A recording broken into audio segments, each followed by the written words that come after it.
Hello.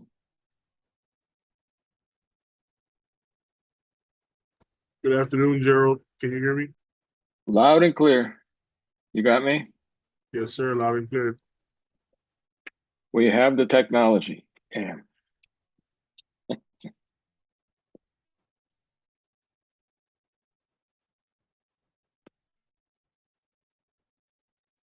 gonna turn on the room now, so the folks in the room will be able to communicate back and forth. Excellent.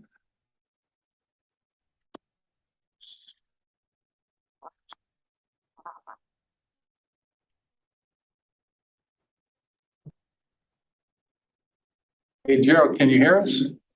Loud and clear. You got me? Yes, sir. Very good. Hi, Pete. Mona, how are you? Good, and you? You, Greg, I asked Maggie to give you, you may be able to give the letter to her. I'm just gonna give the letter to her. And she'll mail it, right? Or the card. Did you see the card? No, she didn't. Great. Big fruit. Actually, this Ramo at the Parks and Rec sport. I saw Ramo at the Oh, Marilyn. Maryland. Oh, At the Parks and Rec sport. she on the path. No, she was on behalf of the community. She was She's saying on behalf of She's the president of whatever. HOA association. Coverdale. She was a beautiful chair. So, according to the notes, Mike was here last time, right? But he's not on the.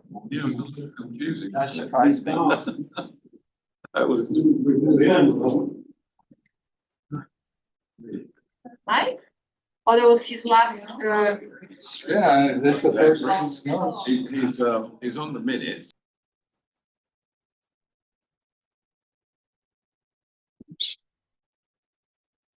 What that? Gerald, I'm sorry because we're live streaming. I forgot we're on YouTube right now, so I have to just put everything on a hold for now until we start. Until we start. Okay, very good. Well, at least I know it works. Yeah, I would. If you could just stop your camera for right now because we're live on YouTube right now, and then once the meeting starts, you can go ahead and get started. Okay.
Okay, this is a meeting of the Infrastructure Task Force.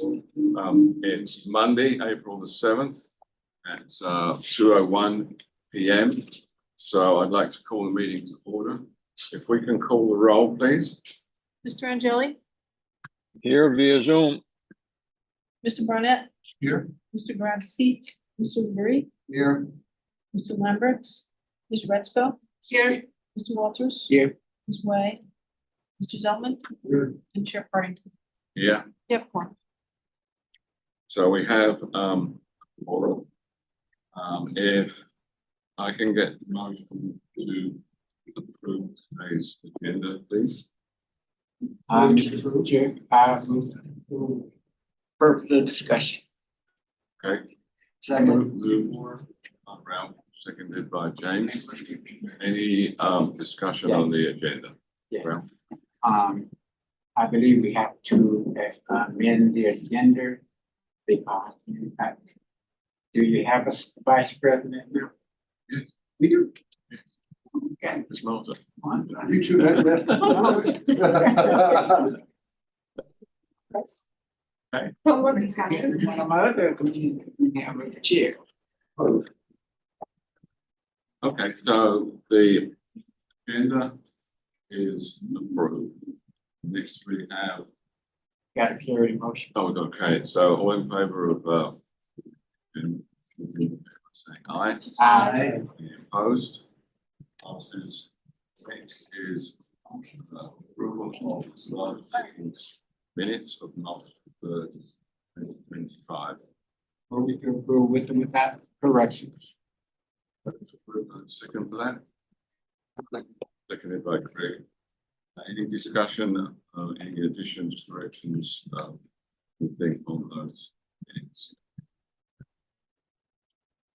Yes, I believe we need to make a correction. Yep. Page 2 of the minutes. Elections to chair and vice chair. Mr. LaBrie, seconded by Mr. Walters to nominate Martin Resco as vice chair.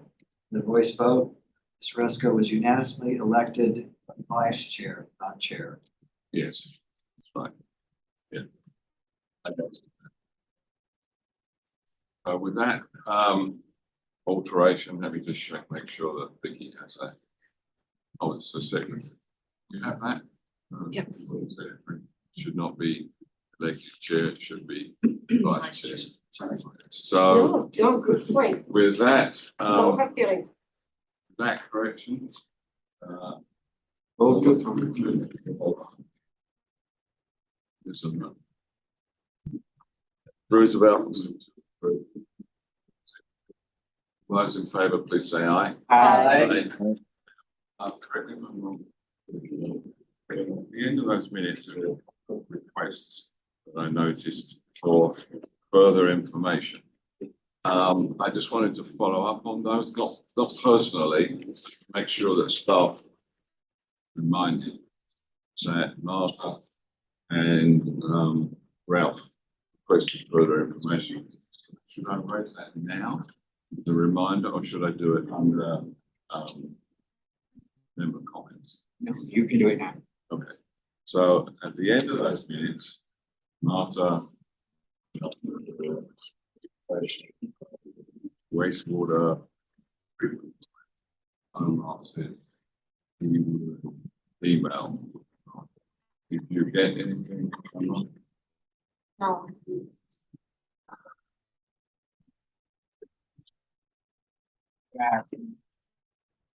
We only received, that's the ordinance, so The no, order. that's from so Omar, Yes. at the last meeting, towards the end of the main discussion in our minutes, Marta asked for some information on the wastewater treatment line, and it's minuted, recorded as you email. Yeah. We're good. Sorry, what was the question? At the last meeting, Martha asked for some information on a couple of things. One of those was on the wastewater treatment line, and it's recorded that Omar would email. Was it for the ordinance? No. No, it's- I don't you want- Can you elaborate, Martin? That was about the wastewater odor control and the false main that it's constructed. The wastewater, At the regional, the wastewater treatment plant, yeah, so there was odor control. There was item on the agenda. So commissioners meeting, there was agenda item for approval of the odor control.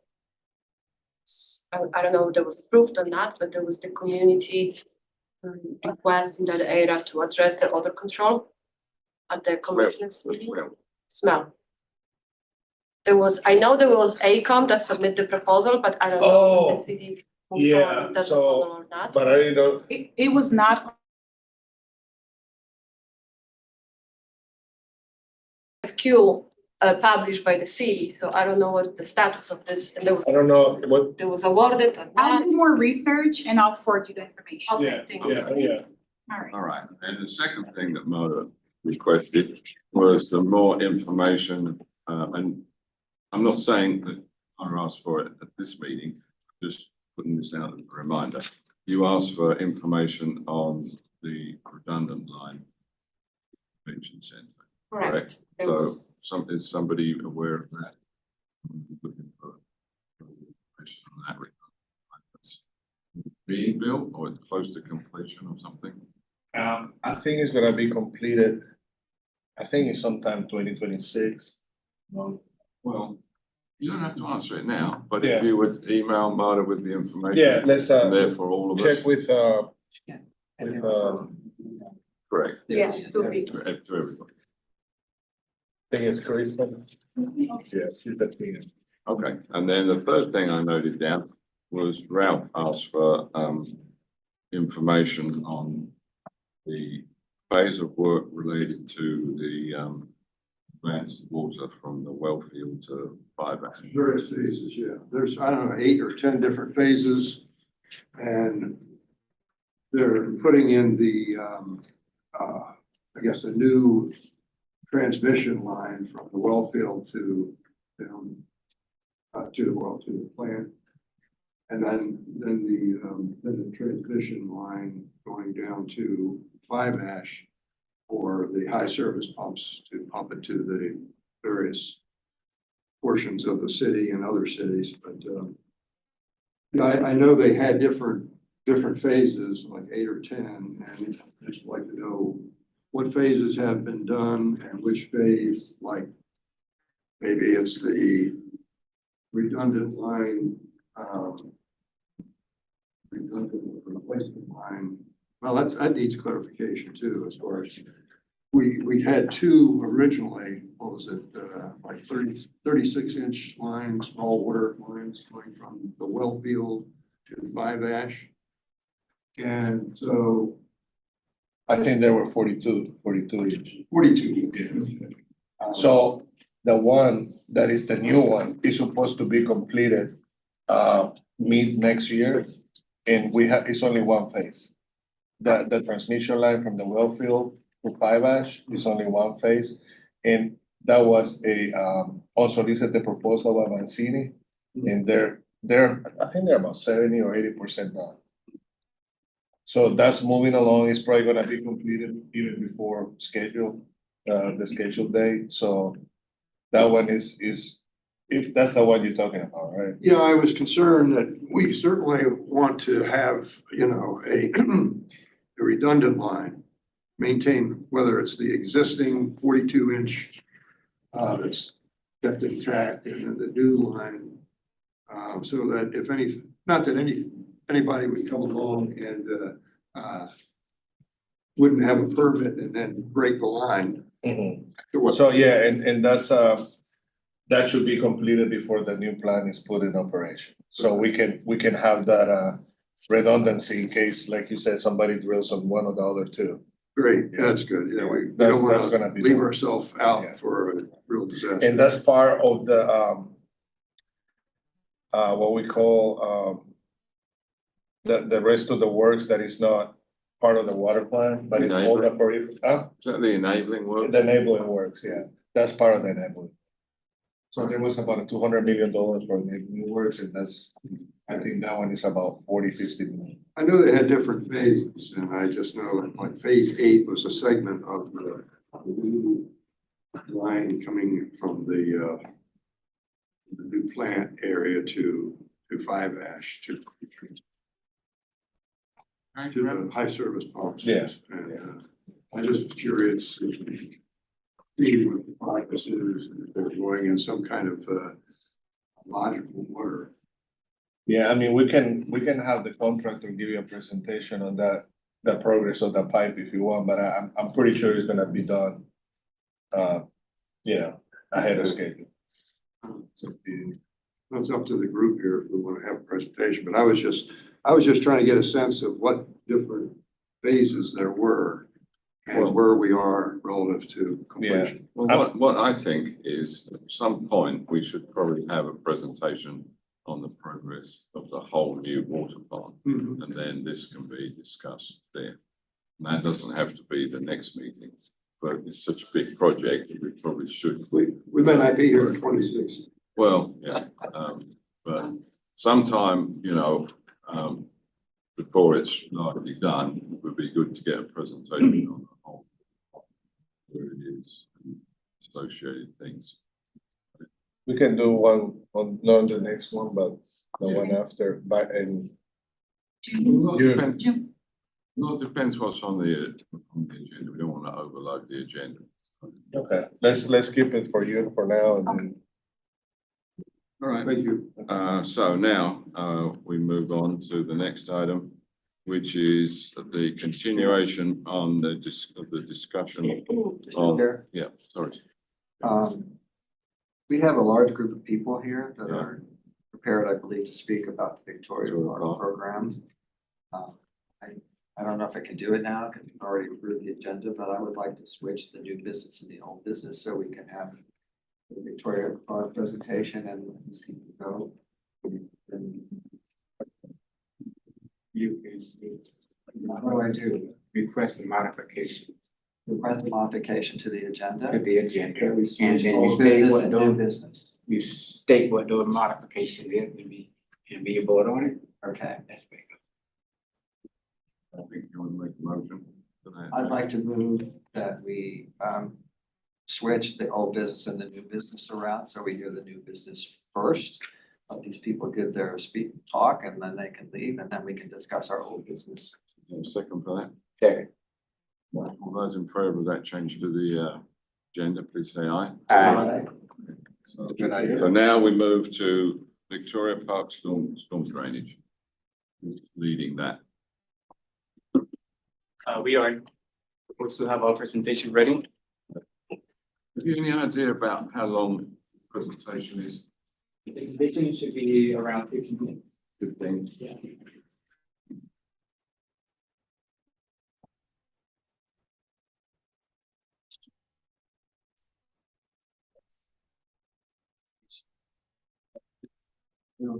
Sidewalk.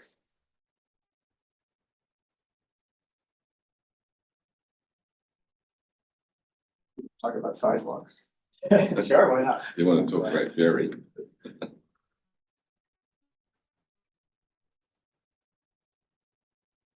Mind if I say something? So if I understand correctly, this is the first phase of this project, right? Of the program. Program. Yeah, so this project is part of the first phase of the program, correct? Okay. Right, and then I live in Victoria Park, just to give you a reference, Gerald lives in Victoria Park. Oh, nice. So that's the reason we asked for this one. We're all interested in understanding how the program's design's being laid out. And then since this is the first, we want to ask some more detailed questions before the other ones get started. Yes, very interested to see if it matches my reality here. Okay. What do you need? Okay, sign. Can you introduce yourself? Sure, absolutely. So we are the.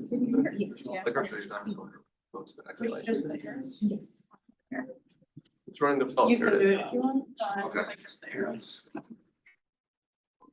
Yeah, so we are the recent CMHP, we are partnering on the water improvement project, I'm Director Rivera, with Jason, I'm the project manager.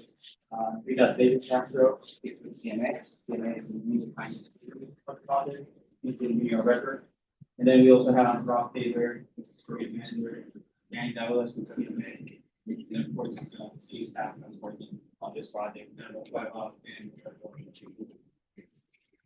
so we have a very brief presentation for you guys today. It's specific to the Living Fair Park project. Want to know more about the program? We can talk about it in the questions. So we'll talk about the background, project status, and then David's going to speak to the specifics on some of the improvements that we're proposing as part of this project. So starting with the background. The modeling and the conceptual design started in 2016, and this is part of what we call the preliminary design. So there's a lot of data collection and data analysis, and we actually visit the field, assess the conditions of the neighborhood and the existing infrastructure. And of course, we look for. Can you speak a little louder that people listening can hear you? Sure. Or you can come here or. Sure.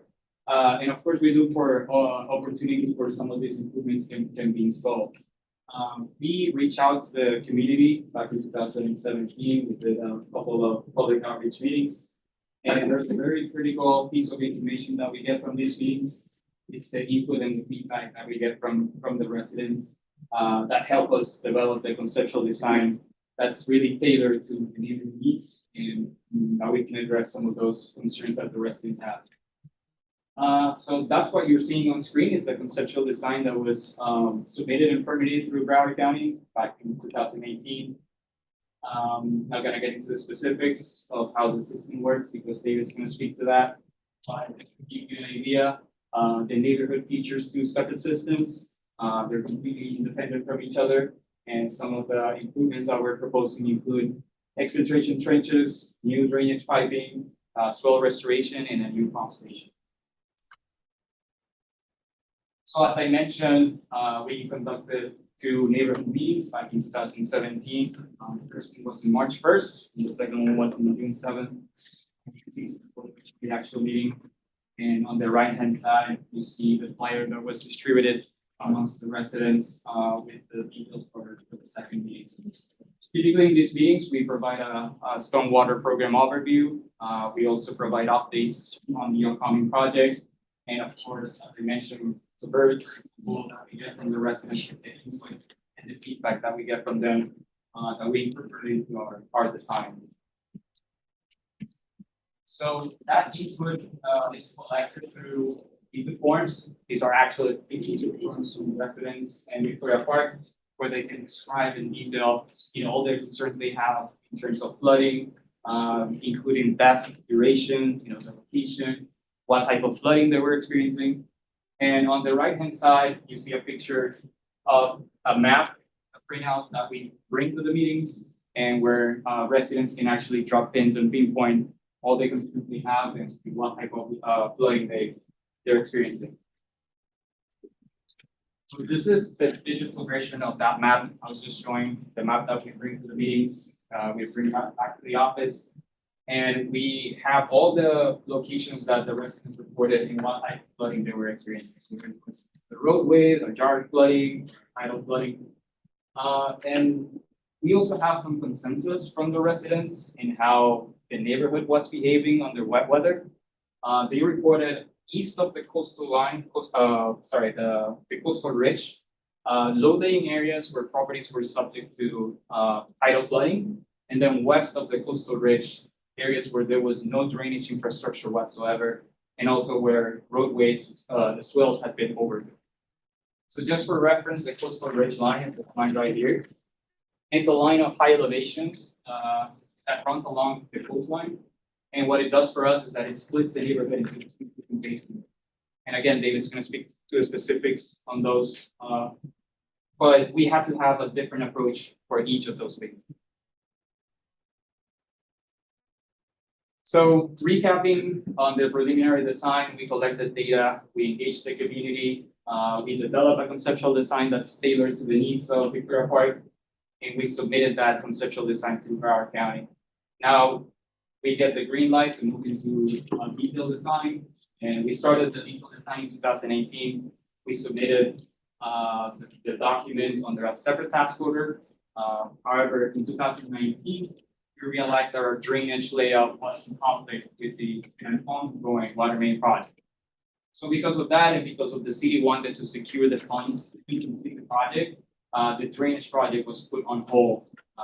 That's why you see that hiatus between 2019 and 2024, where nothing much happened with the drainage project until 2024. So fast forward, last year we got the NTP to resume the detailed design efforts. And we did a new topographic survey and new subsurface utility engineering to make sure that the design was based on current conditions and that we were accounting for any changes that may have happened over that time. So now moving on to the project status. So as you can see, we're here right now. We're between the final design and the bidding. So the final bid documents were submitted to the city a few weeks ago. So you can see March 2025. Currently, we're procuring funds before we get into bidding. And some of the efforts that are currently ongoing are the permit. We're securing all the permits that are required to move on to construction. So some of those include the Army Corps of Engineers, nationwide permit number 7 and number 13. Those are for the outfall modification and the shoreline stabilization. So that's the seawall work. David's gonna explain that. Broward County, we got 2 permits, ERP and ERL. The environmental research permit, that's for the upland improvements. So that includes the drainage, the exfiltration trenches, and the pump station. Whereas the ERL authorizes the work for the seawall and the outfall modification. Same thing with the district, South Florida Water Management District. They also authorize the work for the seawall and the outfall modification. And we're gonna be submitting signage and pavement markings plans for Broward County Traffic Engineering Division. And with that, David is gonna speak to the specific improvements, all the fun stuff. Good afternoon, everybody. Like Andres said, my name is David Castro. I'm senior engineer with Timberwood Associates, and I'm also the engineer of record for this project. And now I want to spend a few minutes just discussing what are the different improvements that we're going to be implementing in this project. First of all, I just want to refresh that the neighborhood is split into 2 different basins. There's the east basin, there's the west basin. The west basin is much larger than the east one. And 2 different systems or 2 different approaches are being implemented here. Some of the characteristics of what we're going to be implementing in the West Basin is exfiltration trenches, and we'll go into detail of what these are in a few minutes. Exfiltration trenches, storm drainage structures and pipeline, and then swale restoration. And on the east side, we're going to have a pump station, storm drainage, soil restoration, and rehabilitation of tidal valves. For our first improvement that we want to present, it's the addition of new infrastructure into the neighborhood. Like Andres mentioned, there are some areas that just have too little infrastructure or no infrastructure at all. Some areas have some infrastructure. So one thing that we want to do is just add new infrastructure new infrastructure that interconnect some of the existing. Yes, go ahead.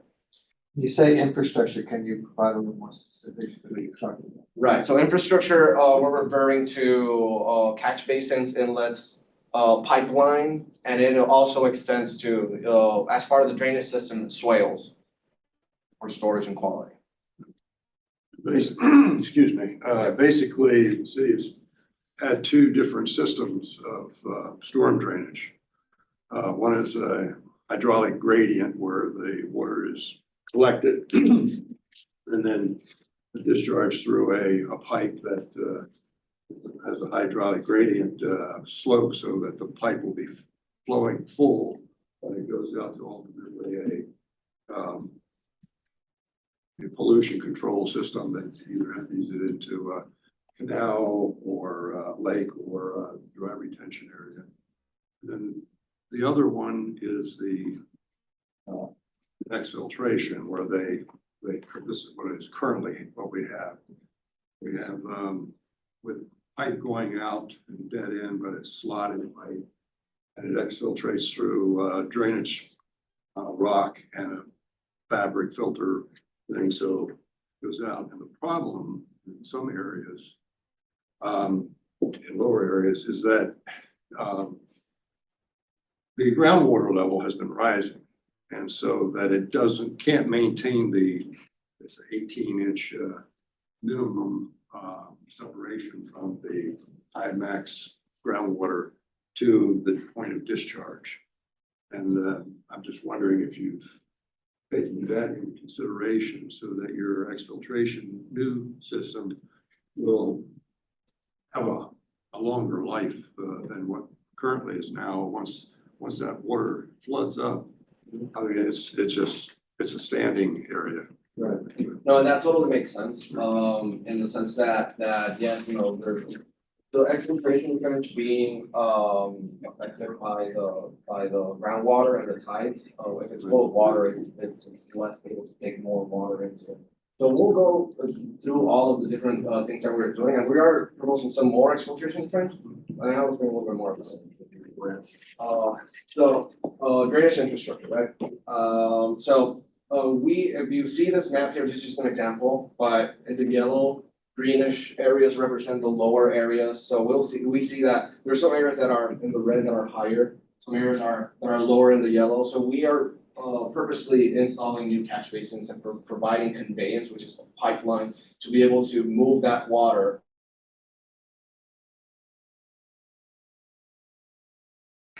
some level of flooding. It'll move to the outfalls into the intercoastal or through the exfiltration trench. So in this project, we are right now proposing around 370 new structures and allow around 43,000 linear feet of new pipe. Our next improvement is the implementation of new exfiltration trench. Now, exfiltration trenches have a life, it needs to be maintained, like the gentleman here explained. What constitutes it is a perforated pipe that allows water to percolate through it into the ground. And it is basically crushed stone that is wrapped into with a filter fabric to protect the life of it, so that sediments don't go in it. It is part of the pipeline that's being installed. So when I mentioned the pipeline before and the infrastructure of 19 linear feet of that pipeline is going to have new exfiltration trenches. These exfiltration trenches depend on the height of the exfiltration trench depends on the level of the surface, right? So we're going to put exfiltration trenches in high areas. So that means that we got more space between the groundwater and the available storage that we're providing.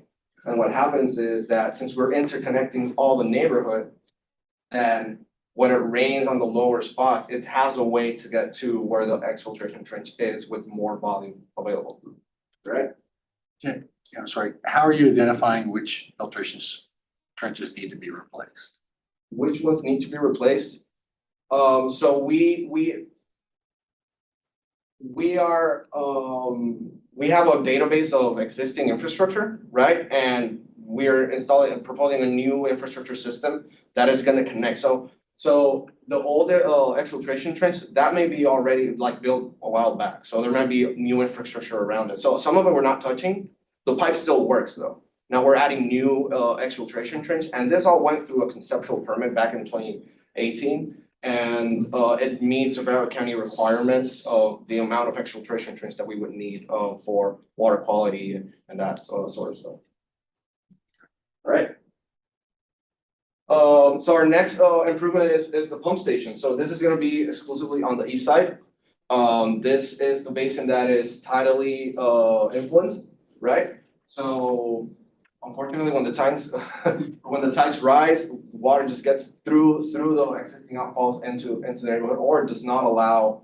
If the tidal valves are working properly, it does not allow the water from uplands to just flow outside, right? So we have this pump station that basically is going to be pushing the water into the intercoastal, and it's complemented by having working tidal valves through the existing outfall. So that's all, outfalls being all the means where the pipe can get, has access to the ties, right? Our system is gonna be what we call an N1 configuration. It is on the corner of 7th Street and 20th Ave. That area is city right away, so city did not have to buy private land for that. N1 configuration, meaning that there's redundancy. If there ever needs to be maintenance, pump station can still work with one pump. So it has an extra pump just for maintenance and, keep the life of the system. Pump station capacity 19 cubic feet per second. It has connection to backup generators. There's your hurricane, power goes off, city can hook up a generator there and it can still operate. It is compliant with FEMA and AC 24 elevation requirements. And it also within the system provides its own tidal flood through that outfall. Before you go on. Yep.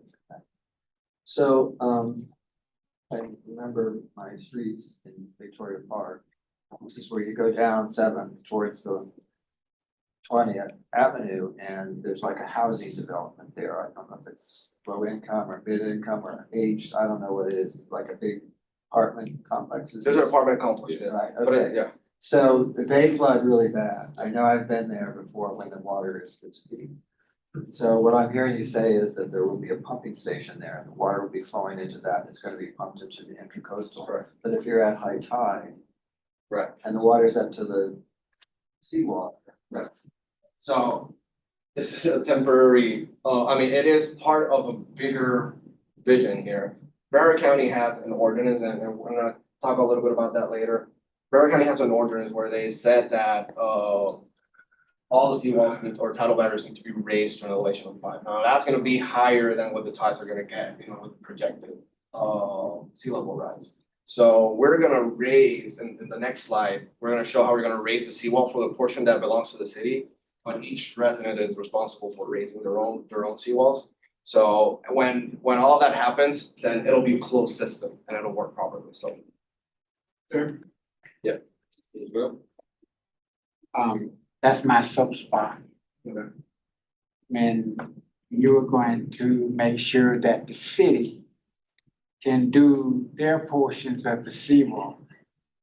But you're leaving the little lady who living off of Social Security, the responsibility of raising the seawall behind her house. Now, this is an ongoing thing between me and the city, and are you suggesting anything to the city to help those who don't have the money to raise the seawall? Well, at this point, like our role in this is to design the improvements to, following what is the stormwater master plan that has been done. That type of stuff, we don't really get involved. I don't know if somebody here has a comment on it. I mean, that hasn't been discussed, so, that can be a topic of discussion on a commission meeting or something like that, but, that has not been raised. But I see what you're saying. So- I've been raising this for 6 years now. Right, And this is a perfect example of the challenge we have, right? right. We're putting a new pump station in on city-owned property. Property next to that, I think that's owned by the Catholic Church. Right? And the trigger to force the owner of that property to replace the seawall would be the seawall would have to collapse. Or the city would cite them for water inflooding in another area. You can't do that. And you can't do that on that You can't do property. that. So this is putting a pump station here without addressing the seawall around it, which is not that big of an area of seawall that has to be addressed, doesn't make a whole lot of sense. Chair, this is Nancy Gassman online. Go ahead, Nancy. Yeah, Mr. Angeli also has his hand up. I just wanted to offer that the Gateway Terrace Apartments on that corner, the flooding that occurs within that property is on private roadways. The city system will not be providing drainage to the interior of that property because it's all private property and private roads. And Mr. Roosevelt is correct. The city still does not have a program that will help private property owners raise their seawalls, but that is one of the things that we are looking at as part of our Fortify Lauderdale private resilience process to see if there are incentives and ways that we can support the raising of private seawalls. I agree that one of the challenges for that specific property is that unless they are flooding the adjacent property owner or the right-of-way, which the seawall is substantially isolated from, that we are not able to site them. So that continues to be a concern. But it happens that we have right-of-way availability directly adjacent to this property that is convenient to install that pump. Mr. Chair. Jerry, can I just check with you? Jerry, did you have a question? Yes, thank you, Peter. And Dr. Gassman, thank you for noting my hand up. You answered half of my question. The other half had to do with where the water comes from that screws up this. It's not an intersection, it's a left-hand turn, as James Labrie noted, up at the road level. How does it, the question I have is for the infrastructure committee in general, how does a project like this get put together that doesn't take into account what Roosevelt said, what James said, what Nancy said, so that when the project is executed, the whole thing is fixed? Right. That pump station, there's no pump station there now. That's a different issue. But James, the first time you saw it, what did you think? I know what I thought the first time I saw it, because I make a passage through that corridor all the time. Is how the heck do you build something like this without a pump station to get the stagnant water out of here that rolls down from 11 foot higher up at Victoria Park Road? It's a project, but it's not a project. It's pieces of a project that hopefully someday in the future will get knit together. So, You did what you were asked. yeah, right? yes. And that's why we're here, is we already had a presentation on the seawall project, right? We know the rules associated with that. There's a gap. And I don't know how to time deal. And I think that's noted, and there's people from the city here that are taking note of this, and I think something that definitely should, can be discussed or should be discussed. For the purpose of this presentation, this is the part that I can speak to, right, to the design that we did. I understand everything you're saying, and I'm not blaming you for, yes, I am. I am blaming you, for putting together a project for the city that's not gonna work. And I know you're under some limitations, but either somebody from staff or you, us got to say to the city, this will not work. We need to create a method of helping those who not going to be able to meet the financial responsibility of putting in a new seawall. And the last time I checked, water still 6 at level. And if you build here and don't build here, water just gonna go on down a little further and come on out again. And I think it'd be such a waste. But I'm gonna say, I think it helps. And can I try this statement and see if you agree with it? That this plan, this type of plan where you enjoy a tidal body of water is probably better at handling rainfall, flooding that you get from rainfall. Don't always occur when it is peak tidal condition than it is handling flooding tidal conditions. So I would say this does a better job with rainfall than it does flooding coming in from the tidal water. Is that a correct statement? Would you agree with that? Definitely, and to add to that, the seawall elevation, how it is right now, at least at the location, the seawall elevation as it is right now, it is not all tidal conditions overtop it. So what happens is that water goes through the outfall and it does not allow, or I'm sorry, that the water at the water side of the wall does not allow water from the land side of the wall go through, you need to push against the water. But what happens is like not all title conditions are exceed the walls that it is. So at this point, unless it's a severe condition that it overtops it, it should do a significant improvement to the neighborhood prior to raising all of the seawalls. Now, we're, as far as this project, we're still raising the section of the seawall because eventually it's gonna have to happen, but it still provides an improvement overall to the neighborhood. So yes, thank you. Has anyone from the city or the project team met with the owner of that property and said, here's what we're gonna do, right? If you really wanna address your wet area or your wet problem, you know, you need to raise your seawall. Has anybody had that communication with the owner of that property? Is that there's one owner that goes all the way around that property. So I know the city was, I mean, the team, like we said at the beginning of the presentation, met with the residents and we brought most of the information that we're bringing in here because the design has been updated to the new, infrastructure that has been placed into the neighborhood, but it hasn't changed that much from when we presented that time. So But that was to the neighborhood association. I'm talking about a meeting specifically with a owner of that property next to this pump station. This is Nancy Gassman. Go ahead, Nancy. Thank you for the recognition, Chair. I don't believe that anyone has met specifically with the owner of that property.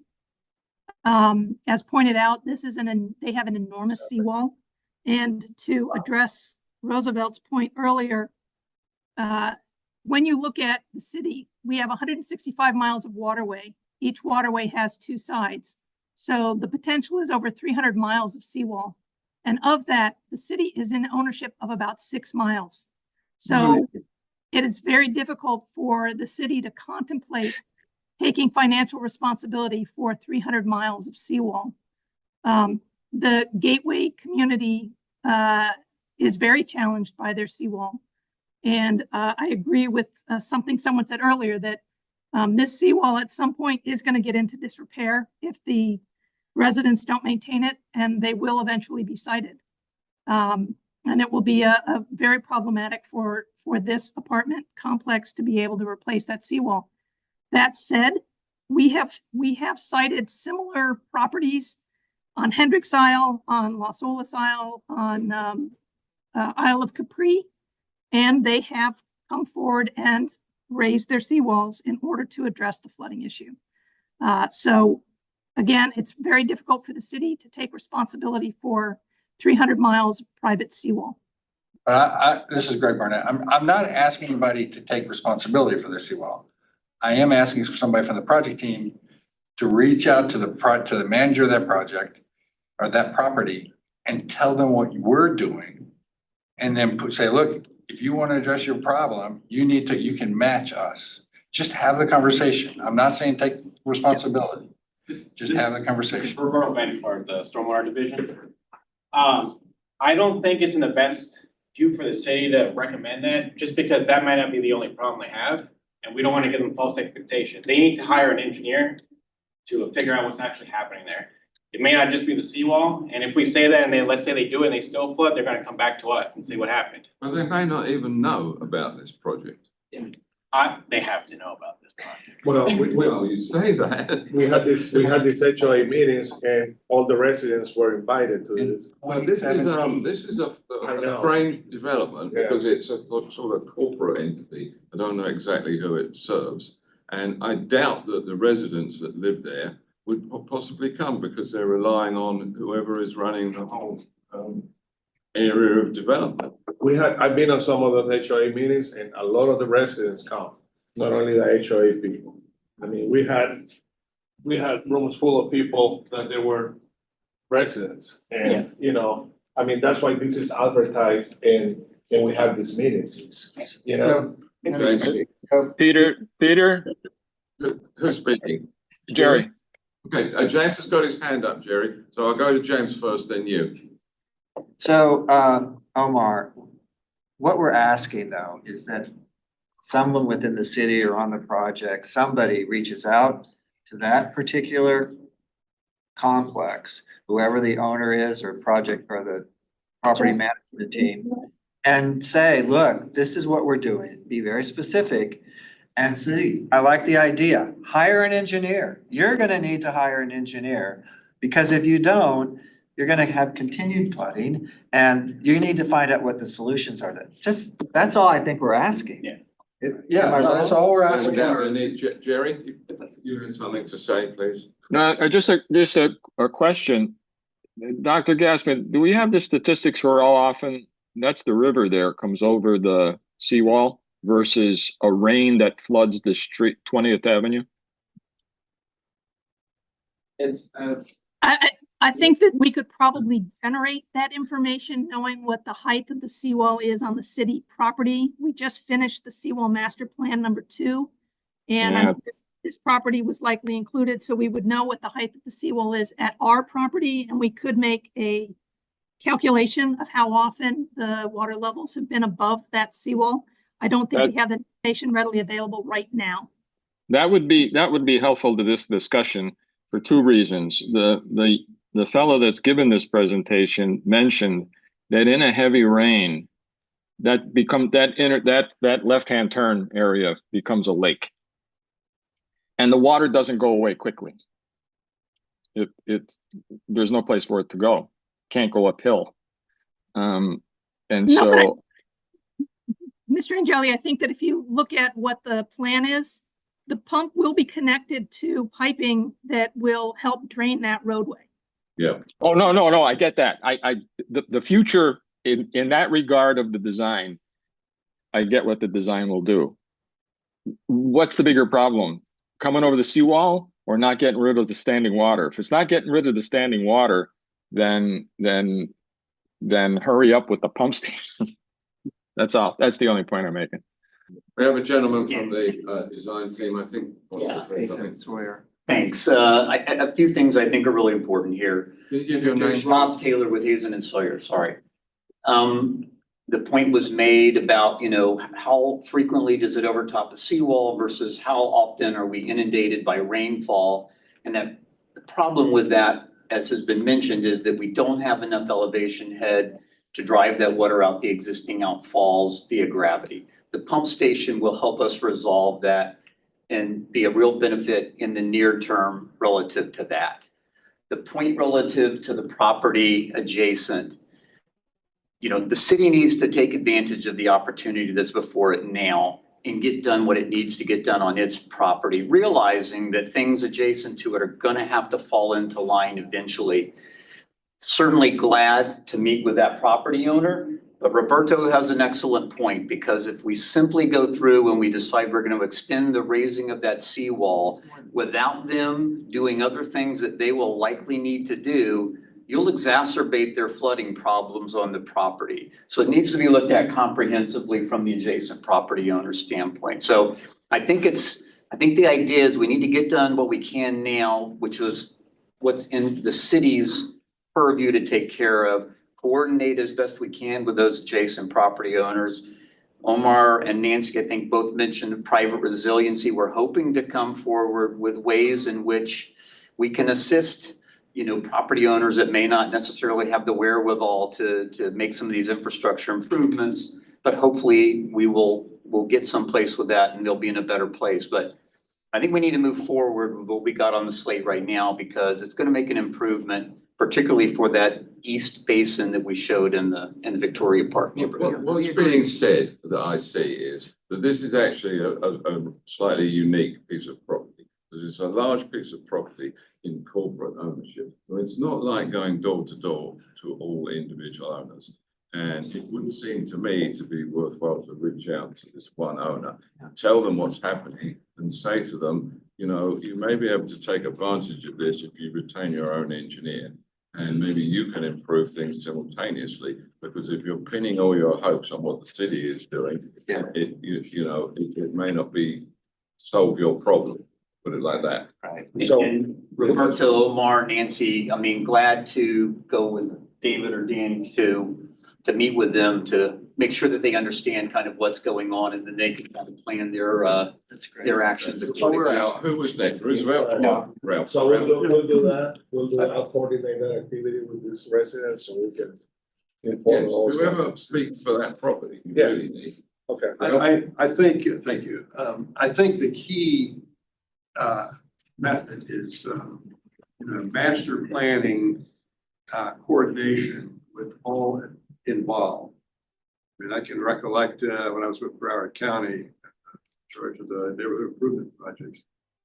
We would come along and put in certain things, let's say drainage, and then say the city of Fort Lauderdale and then pave the road, and then afterwards, let's say city of Fort Lauderdale came and opened and cut that pavement, put in a water main.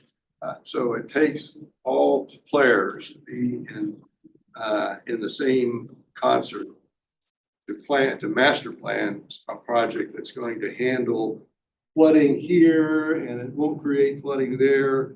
And then eventually it'll solve the problem with flooding and won't be in conflict with some other programs that are, being planned. It's easy to say, but, to have everybody on board and with the neighborhoods, get the neighborhoods involved so they understand that, okay, we're doing this. This will eventually help your neighborhood when we come here. There will be less water coming in, however it works. And it's hard to, bring this thing. It has to be done in a manner that everybody's on board with what's happening. Help the city, hopefully without all the complaints. So back to your presentation. Yes. Roosevelt, you had something. Yes, thank you, Mr. Chair. A couple of things.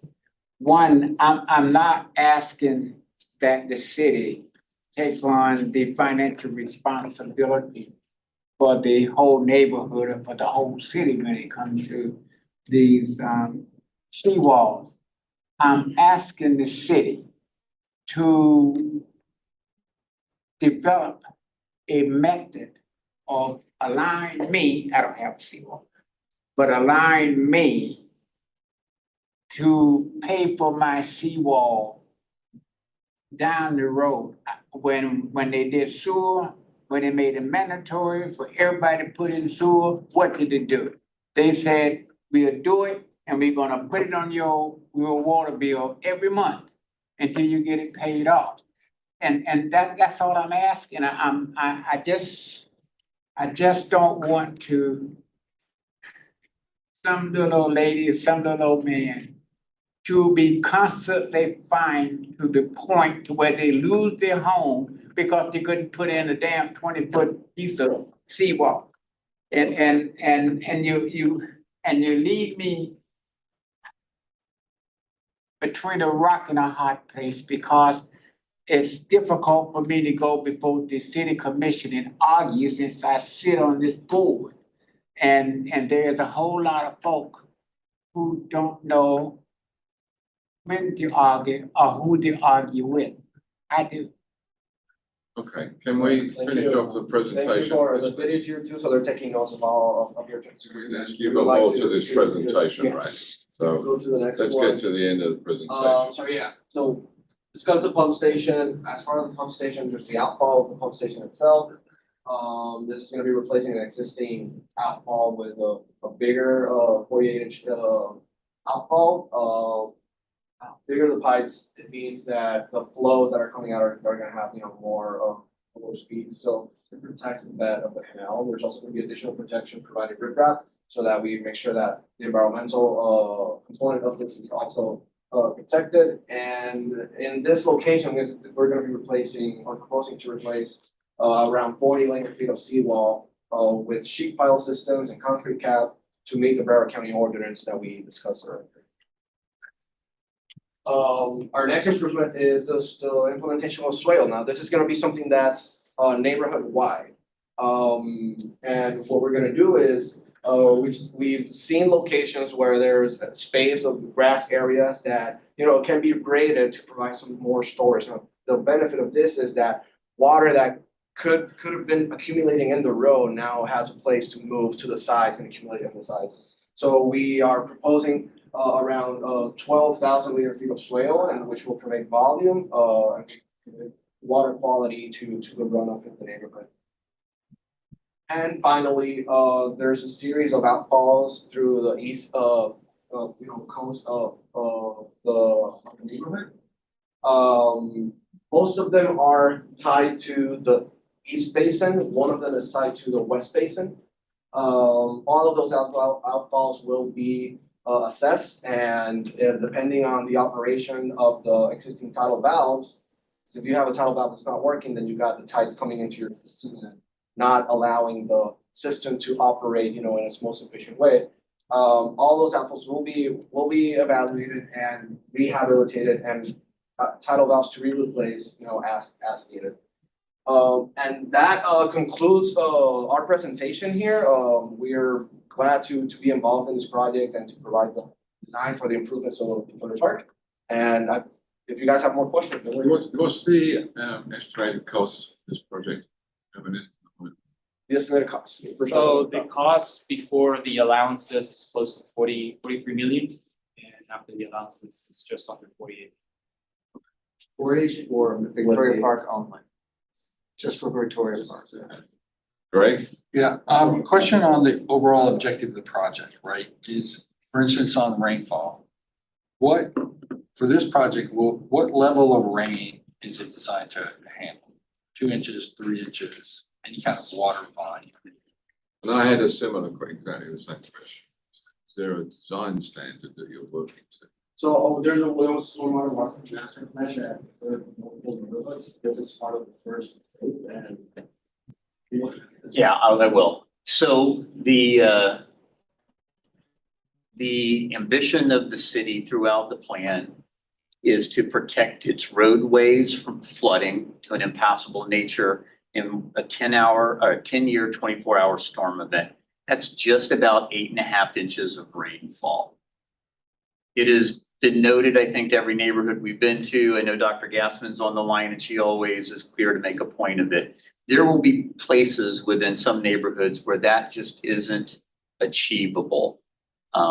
Areas are too low lying. We don't have the ability within rights of way or access to be able to accommodate that level of service everywhere. But that is the ambition of the city, is to try to meet that 10-year storm event for roadway protection. 8.5 inch rainfall. 8.5, yeah, I think it's like 8.7, I think is. In a 24-hour period. In a 24-hour period, yeah. And I think you've just made a really important point, is that if you get 8.5 inches of rain in an hour, it's going to stay on the roadways for another 23 hours, because that's how the system only has the capacity to move water so quickly. So right now our level of service is about 3 inches per 24-hour period. And a few weeks ago, we had a rather significant rain event. 2 to 3 inches of rain fell in about a 4-hour period. People were very upset that the roads were wet, but they were dry by the next morning, which is the 24-hour frequency that's required in order to allow that water to drain based on the existing system. So we're almost tripling our current capacity in as much of the systems as we can, from that 3-inch rain to an 8.5 inch rain. Ralph? Yeah, I have an important point is that the fact that you have swales out there, and I know in some of the neighborhood projects I've been involved in drainage, a lot of the homeowners go out there and start putting, over the years, sod in the drainage area. You no longer have an invert there, so the water can flow off the road into the swales and then percolate down. So the homeowners have to be aware that they can't do that. And if there's areas like on Northeast 56th Street, there near Federal, you can put in storm drainage systems, but if you need the help of the swales to be inverted to help relieve the flooding peaks that occur. And so that's an important item. I mean, even though it sounds simple enough, they maintain a 6 to 8 inch depression depending on the width. But that, that's an important part to help minimize the flooding. We often too depend on that same the shape of that swale to be able to move water toward our inlets and our pipes that we're putting in. So oftentimes you'll see someone will do something in their front yard, it becomes an impediment to being able to move that water. So it is an educational process to get the, to get the neighbors to understand that that's a functional part of their stormwater management system. Actually, probably in most South Florida cities, it's probably the biggest part of most stormwater management systems. Jerry, did you have any other questions? I can't see whether you have your hand up. No, I do not. Martha, you haven't Yes, spoken. Roosevelt. Go Yes, ahead. I Go ahead. was waiting for the questions. So, I have a couple of concerns. Well, first of all, about the timing of this project. I see that was interrupted by the water main installations. How did we install those water mains? There was a pipe bursting, there was open trench, That was all pipe bursting. there was pipe bursting. It was about, I think, 19,000 feet of pipe. Okay. So I do disagree that that should be delayed because the water main replacement project, because I don't think the pipe bursting interrupts as much. It's the pipe goes inside the existing water main, so the layout of the water mains remain unchanged. So pipe bursting is pretty much the new water main goes inside the old water main. So I don't think there should be as much 5 years delay on a project because we did the pipe bursting. I like to see. It's no good answer to this because even if we're doing open trench, that would be also a good opportunity to do this at the same time. And we have a road infrastructure, like Ralph said it, at the same time. We're doing a road, we're doing a stormwater. So I just don't like it that we spent 5 years on this project on the design and conceptual design. I think it's a long time and there was a pricing before COVID. Now we're hearing it's 48 million. So that's the price increase, it's a concern. And the permitting, it's another concern because it looks like we need a federal permits right now. That may be also be additional delay on the project. So does the city consider to phase those projects into something what we can issue a permits internally, like a Broward County permit for swells maintenance? I'm hearing there is a 12,000 feet of swell maintenance. I don't know if my exploitation range 19,000 feet. So can we do those projects at least, right now, like some tackle those smaller projects instead of delaying everything because we're gonna be in the federal government with the permits, we're gonna be looking for the money. There's a lot of money that we need to find right now. So my suggestion would be to phase those projects and maybe see what we can do for what money and not necessarily being delayed the permits. And you can still wait for those permits, but could be years. And I think the community wants to see some progress in this because those 5 years were lost, from 2019 to 2024. You want to say something? Well, do you want to answer that, the gentleman from the city? sure, there's a few things. So again, Roberto Bettencourt, Stormwater Group. To the pipe bursting. So doing pipe bursting in the city is interesting. So even though it's underground mostly, we still have to cut the entire road anyway to retie in all the services. So it's kind of more open cut-ish, even though it sounds like pipe bursting is not that much interrupted. Other issue with the timing there had to do with funding for this project. That was probably the biggest delay, right?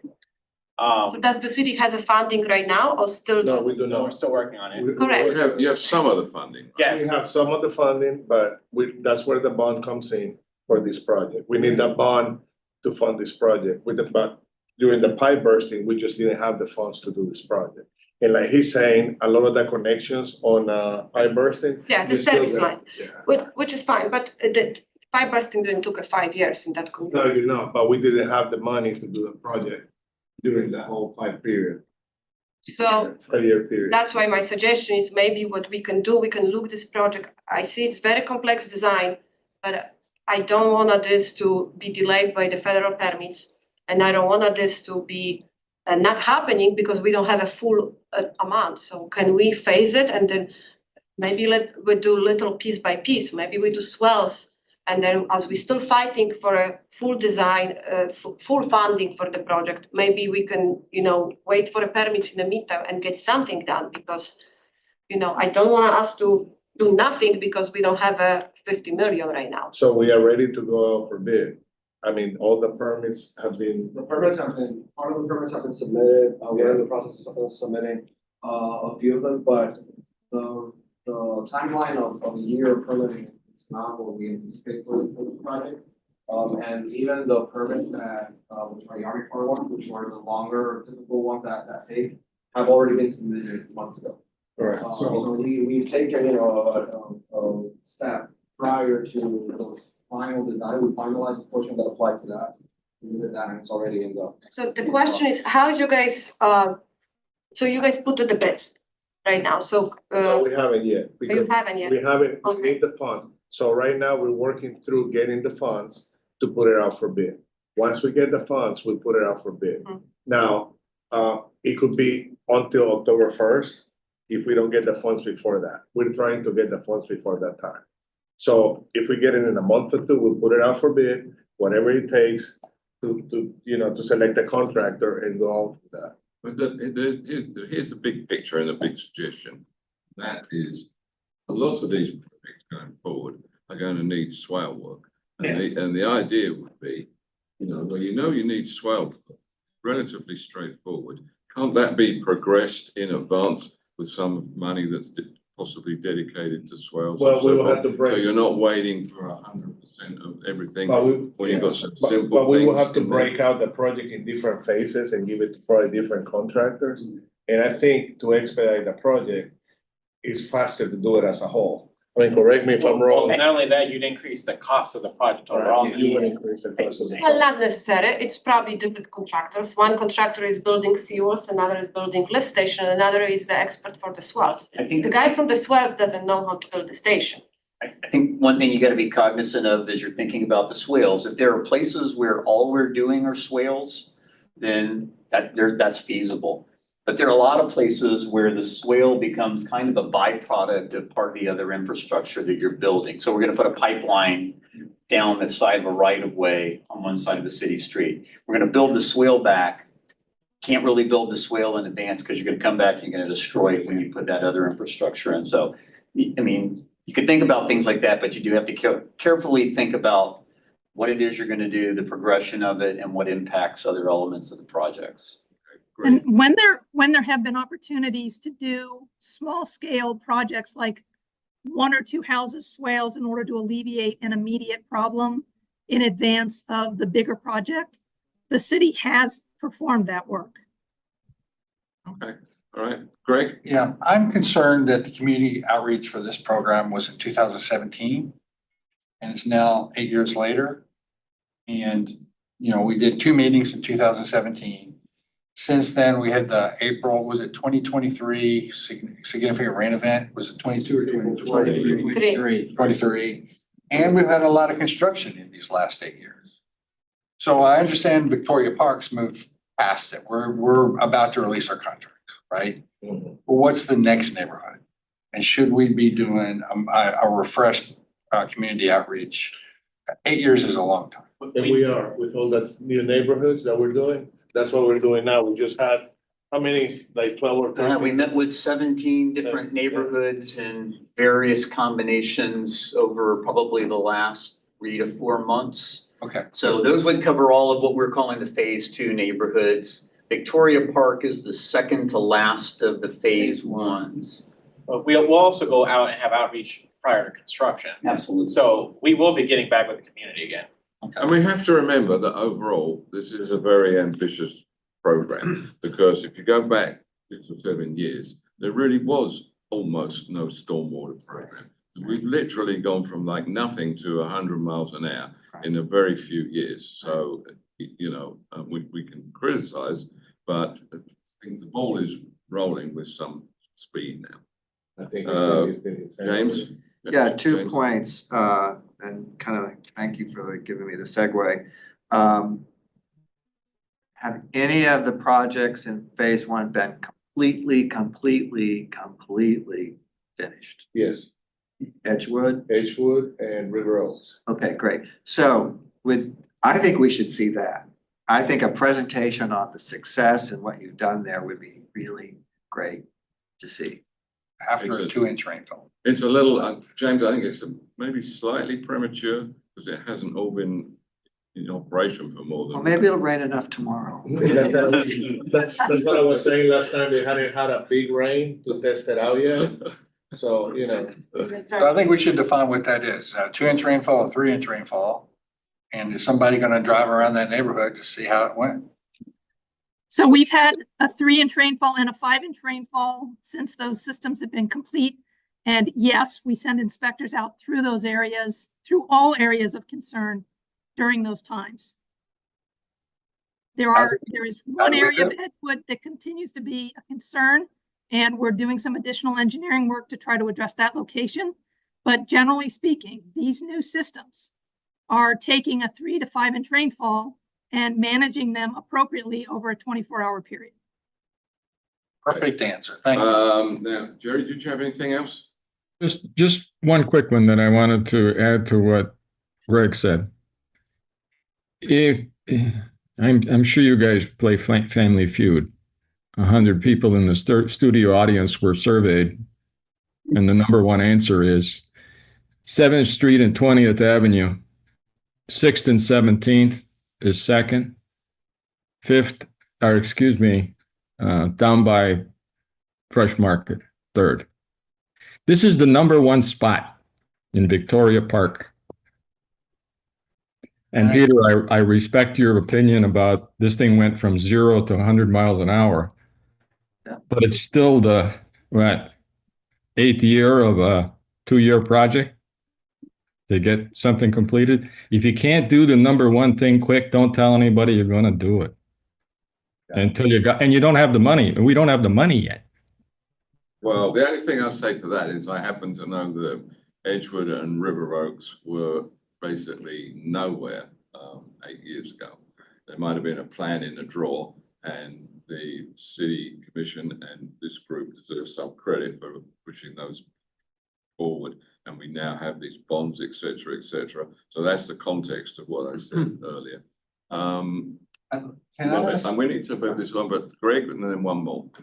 And since he brought it up, and I want to say, I have a couple neighborhood constituents are asking me specifically what we're doing behind Fresh Market, which is, and I did see it, it's in your design, it's Northeast 5th Street behind 7th and 8th. So what are we doing back there? Because I walked the area and I don't see a whole lot you can do. It's behind 17. 7th and, okay, 5th, between 7th and 8th, this is, so there's a Fresh Market there, and there's you know, some restaurants there, it's the area behind it, it always floods. So Even just when- off, the east of Federal. Right behind Foxy Brown's, Fresh Market, Exactly. Sushi Thai, rest they're all right there along that same stretch. Yeah, I mean, we have to pull the map and see what we have in there, but generally, we're interconnecting a bunch of isolated systems that were there. So that's what Victoria Park had. It had just a bunch of isolated systems, all separate from each other. And what we're doing right now is just interconnecting all of them and connecting them to an outflow. So that provides relief, across the neighborhood. Right, we need to move along. Yeah. I'll take one more question, please. I just have, the dollar amount that you gave to the chair, I think you said 40 or 48 million. Is that $2016 or is that $2025? Yes. Today dollars? Thank God. Okay. Thank you, Mr. Chair. Okay, so I'd like to thank everybody from the city Thank you. and the consultant for coming along. I think this is the first time we looked in detail at a design just before it was about to go out to bid, and it's very interesting and illustrative of the problems that we face. So I think it was great, maybe Jim, that asked for this. So I think it's been very useful to everybody, and I appreciate all the information. And Dr. Gassman, thank you for your input. Appreciate you being able to be on with this. So Mr. Chair, emphasize that we are a very friendly group. in spite of I'm sorry, was everybody, are you part of the project? Are you? I have a question at the end. Okay. You have a question related to this? Stormwater, yes. Or, Okay. because we have a section at the end, but if your question, and I have to ask the group, relates to the Victoria Park design where we have everybody assembled, it might be best addressed now. No, another neighborhood, thank you. Another neighborhood. Yes. Is it stormwater? Go ahead. Well, No more Victoria Park, okay. not Victoria Park though, right? It's a No, another- general question about stormwater, which Yes, you can raise at the end under public comments. yes. Okay, thank you. Thank you. Thank you. All right, thank you very much. Thank you for having us. Appreciate it. Guys, good luck. Right, now, the next item is, thank you for our perennial favorite, the ongoing discussion of the future. Well, the thing is, you have to explicitly change the agenda Okay. to hear from this gentleman now. I'm open to doing that if somebody wants to make that motion. Because I'll make otherwise, a but motion to address public comments. to bring public comments, will you make a motion, anybody second?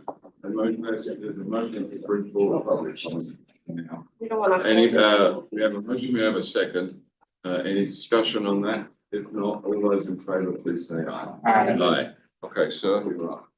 Hi there, good afternoon. Michael O'Brien. I live in the Sunset neighborhood, which is down in the southwest quarter. I think this was a wonderful presentation about what you're doing in Victoria Park. We've been petitioning the city through our commissioner. Spoke to Colonel Dodd, went to a meeting, which I only heard about because our neighborhood was not included in Fortify Lauderdale, which is unusual because we don't have any storm drains, and we flood. How does the city pick neighborhoods to receive storm drains? Because we have none, but we pay. Mr. So, Taylor came to our civic association meeting a month ago with a chart that showed the neighborhood to our north, neighborhood to our east, Lauderdale Isles, Riverland Road, yay. We have nothing. So I keep asking the question, when it came down to Fortify Lauderdale, how were the neighborhoods chosen? And I gave them two options. Was it based on actual need or was it based on politics? Because it was need, our neighborhood floods, door to door, front door, across the street, to the front door on the other side of the street. Into your property? Yes, Goes up to the into- front doors. We sent photos. I posted them on the mayor's Facebook page. I went to a meeting and I was told by Colonel Dodd, no, you're not getting any. You are not. Well, what he was saying is you're not in the plan. You're not on, You're yeah. bringing that to our attention, right? Yes, so my question is, right now, we were lucky enough to have Mr. Taylor come to our neighborhood with Mr. Hussein, very nice.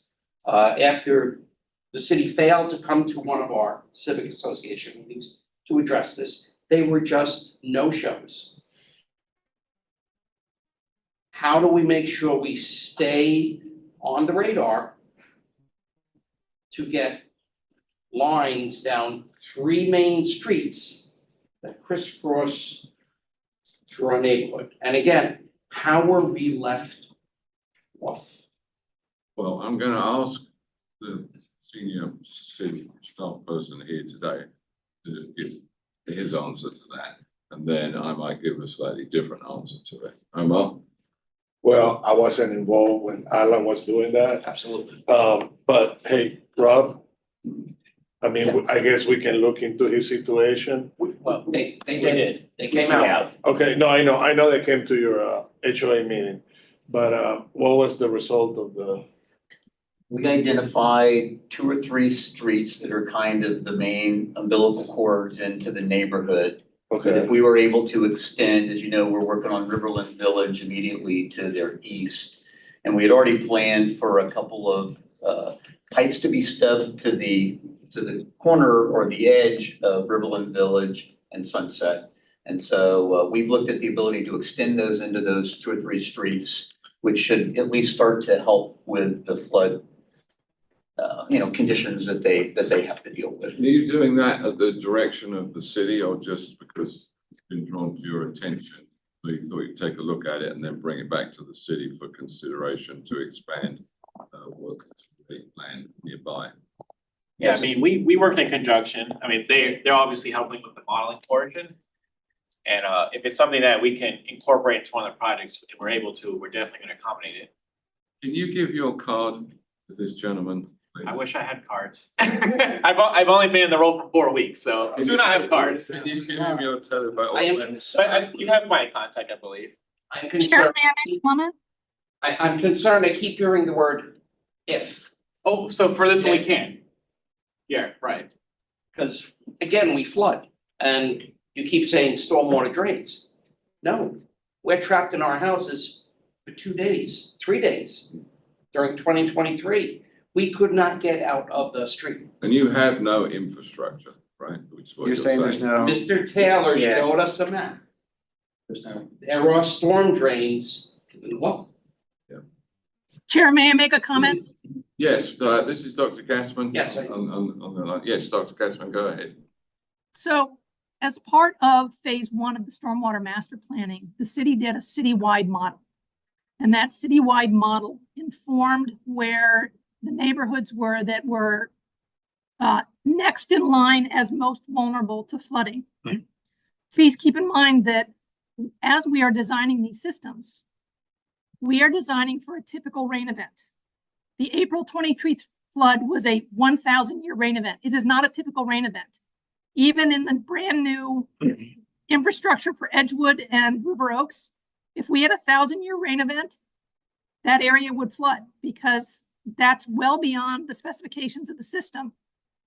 In areas to the west of the city, they have a much higher groundwater table, and swales can be very effective to manage a 3-inch rain event. And people tell me, well, I have to have a drain. Well, you don't. In my house, all I have in my neighborhood are swales, and it manages a 3-inch rain event very well.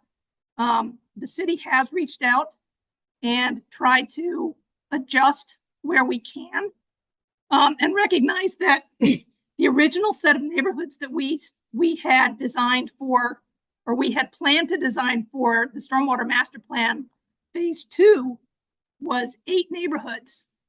By the time we got to Fortify, that number had changed to 17. And by the time Hazen and Sawyer had completed their conceptual design, the number of neighborhoods that will be incorporated at this point is 25.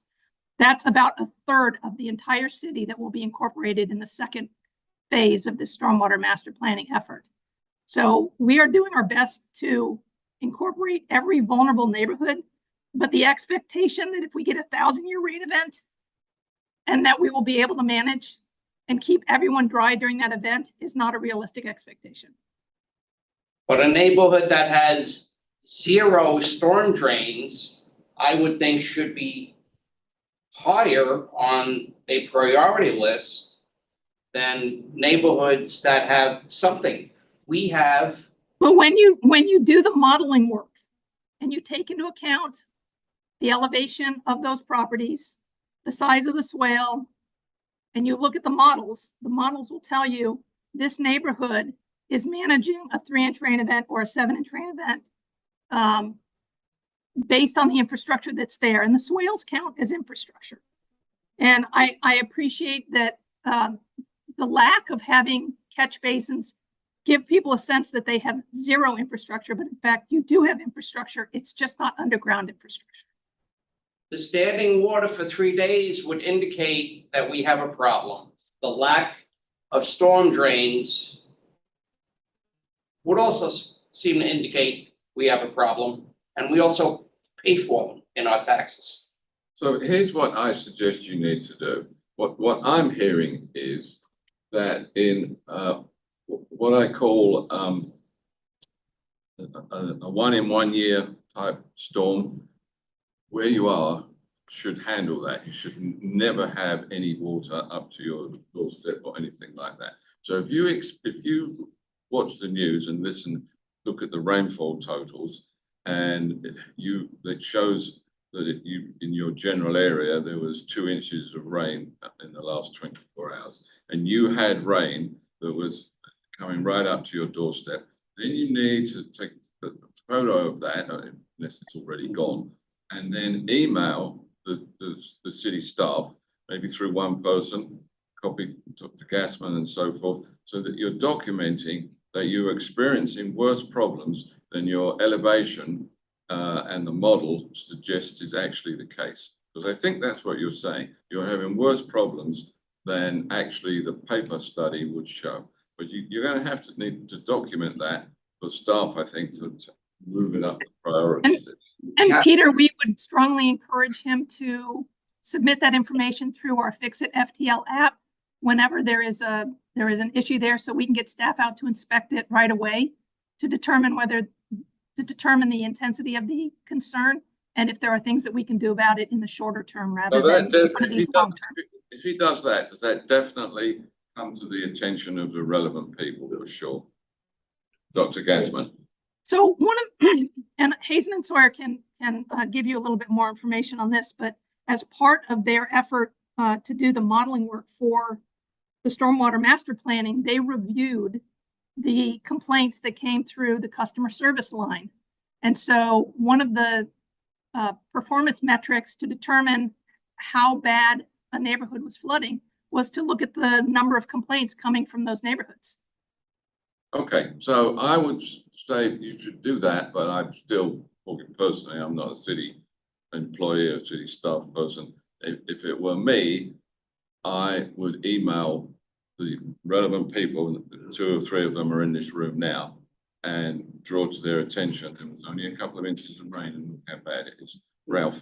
Yes, I was going to suggest, and I'm not sure going to petition, but when you had these events or have these events, need to take photographs of it because the commissioners, will say, well, the hydraulics or this and that.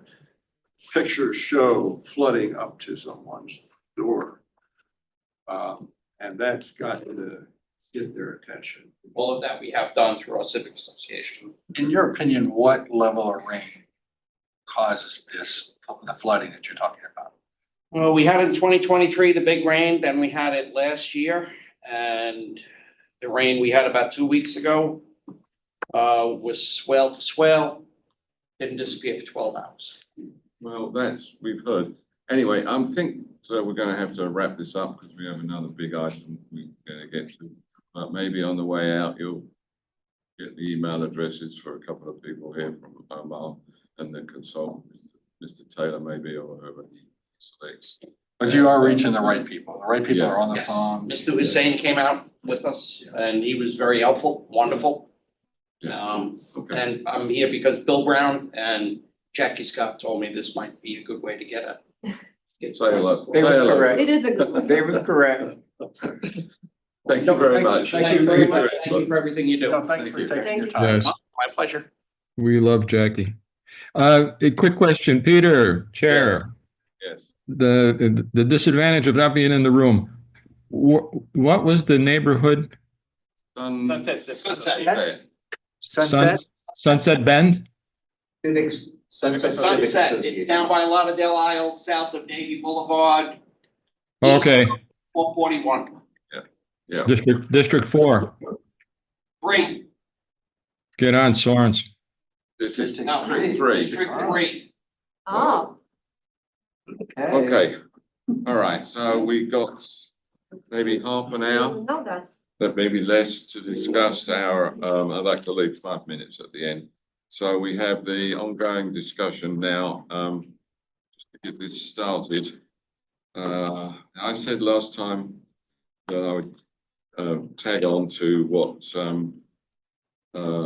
Marilyn had provided us previously, and there's a short piece in there which I intended to be the basis of the discussion, but also extremely helpfully and additionally, Marta through Vicky sent out a piece as well, together with well, it's definitely effectively a draft ordinance. So mine was relatively easy to read because it basically picked up on where Marilyn was. Marta, do you want to describe what you sent out? And then Sure, I'll I open it up actually- to everybody. I Well, did you- load you copies. I don't know if I can share that. Can I clarify for James? Marta's, it's two pieces. It's It's a letter. this? that is my piece. This is yours. Yeah. This came in the packet. That was in the package. Marta's was emailed out Sent by it last Vicky week. approximately a few days before the whole agenda went out. It is not included in the agenda package. I don't know if I got it. So I brought you copies only because I noticed in the mail, on the email, there was blackout with the draft. So I may have Better. deleted the final here. So at the last meeting, I asked for the ordinance, if we even can become a board. So maybe there's some specific language in the ordinance, and I kind of, last week, there was a rain event, I'm sure there was 2 inches only.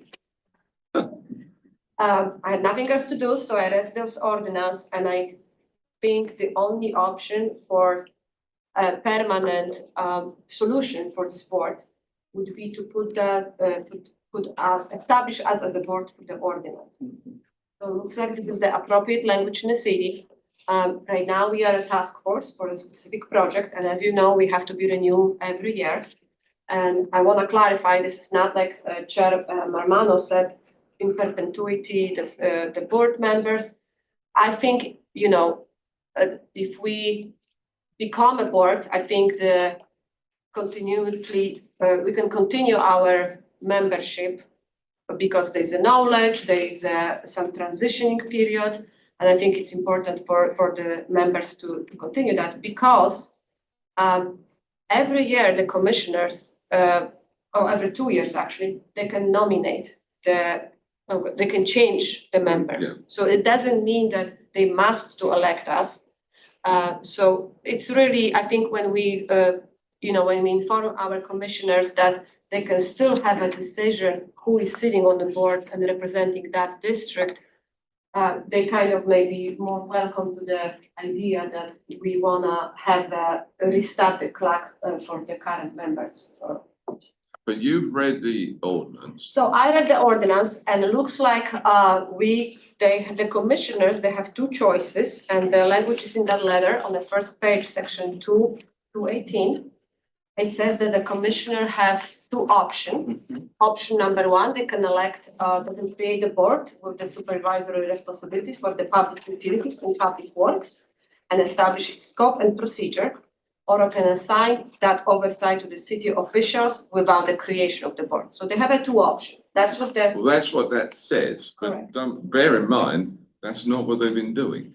Because we have this 2 yearly re-upped task force that they've been doing for the last 8 years or so. Yes, but the task force is not the board. So here it's a create the board. Where's the committee? Correct. Yes, They can always establish. I get that, but my only point is that the commission has possibly been quite happy to have an advisory board, which they renew every 2 years.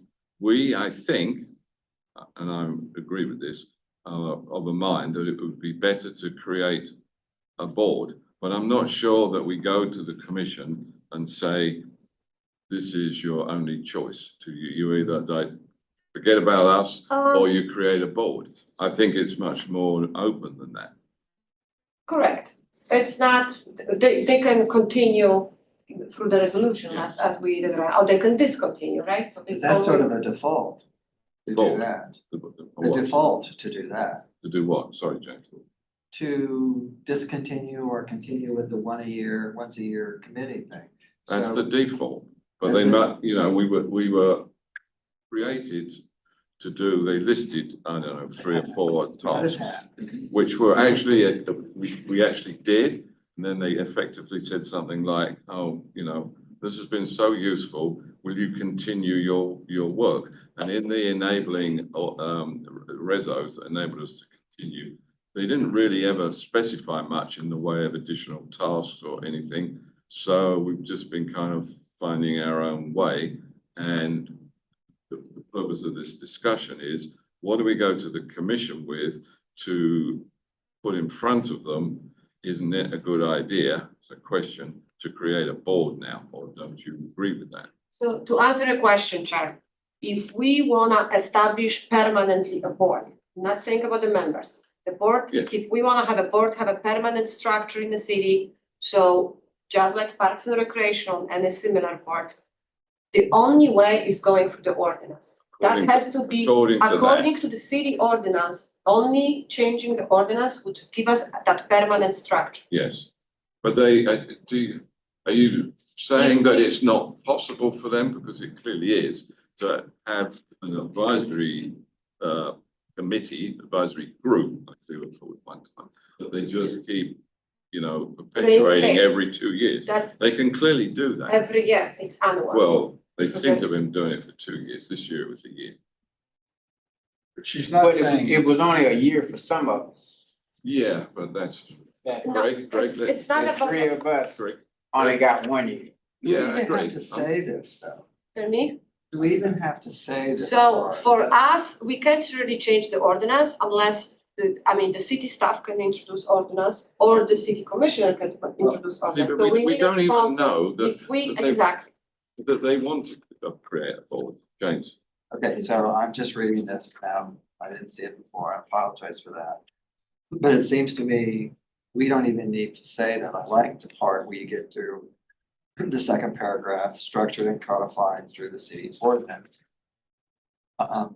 And then say, our recommendation is to create a board to provide responsibility. Why would we need to do that one? I don't understand that. well, I wanna have the copy of the ordinance in it, so when we read this, they understand that this is something what they have, legally they can do that structure, right? So it's not like, They don't already know that. But no, I like it. I like her approach. I'm It's- assuming they do, but probably the first question is like, hey, can we even do that? But I think we need to Then find he'll this. say, David, can we do this? He'll ask the city clerk, and David said, yeah, you can do that. Yes. And then it's over. But we still need to find a sponsor to, Oh, shit, with that. who would introduce that ordinance.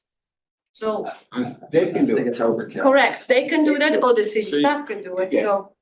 so that's why I said, like, maybe that's the first step, it's a baby step to kind of feel the I temper in the think room, it's quite a to big send step. a letter, well, without the big step, with no big reward.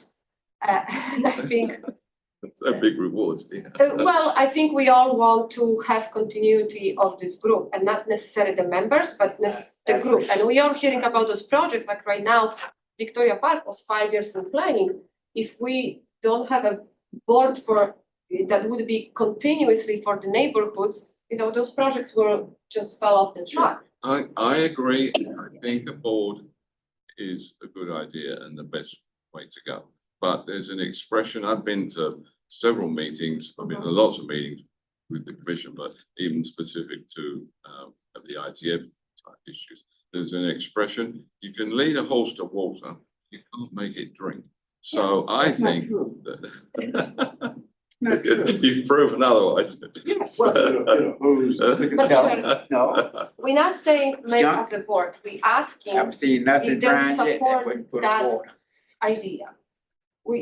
And that's it, and they may say nothing, they may say, yes, please work with the staff on this, or may say, no, we're not interested, or even nothing, that's the answer we take, but without asking, we're not gonna receive, so To the- I to just the- don't what- know. what I'm all for asking, but I think there's way too much here, just way Yeah. too much, we're pushing them.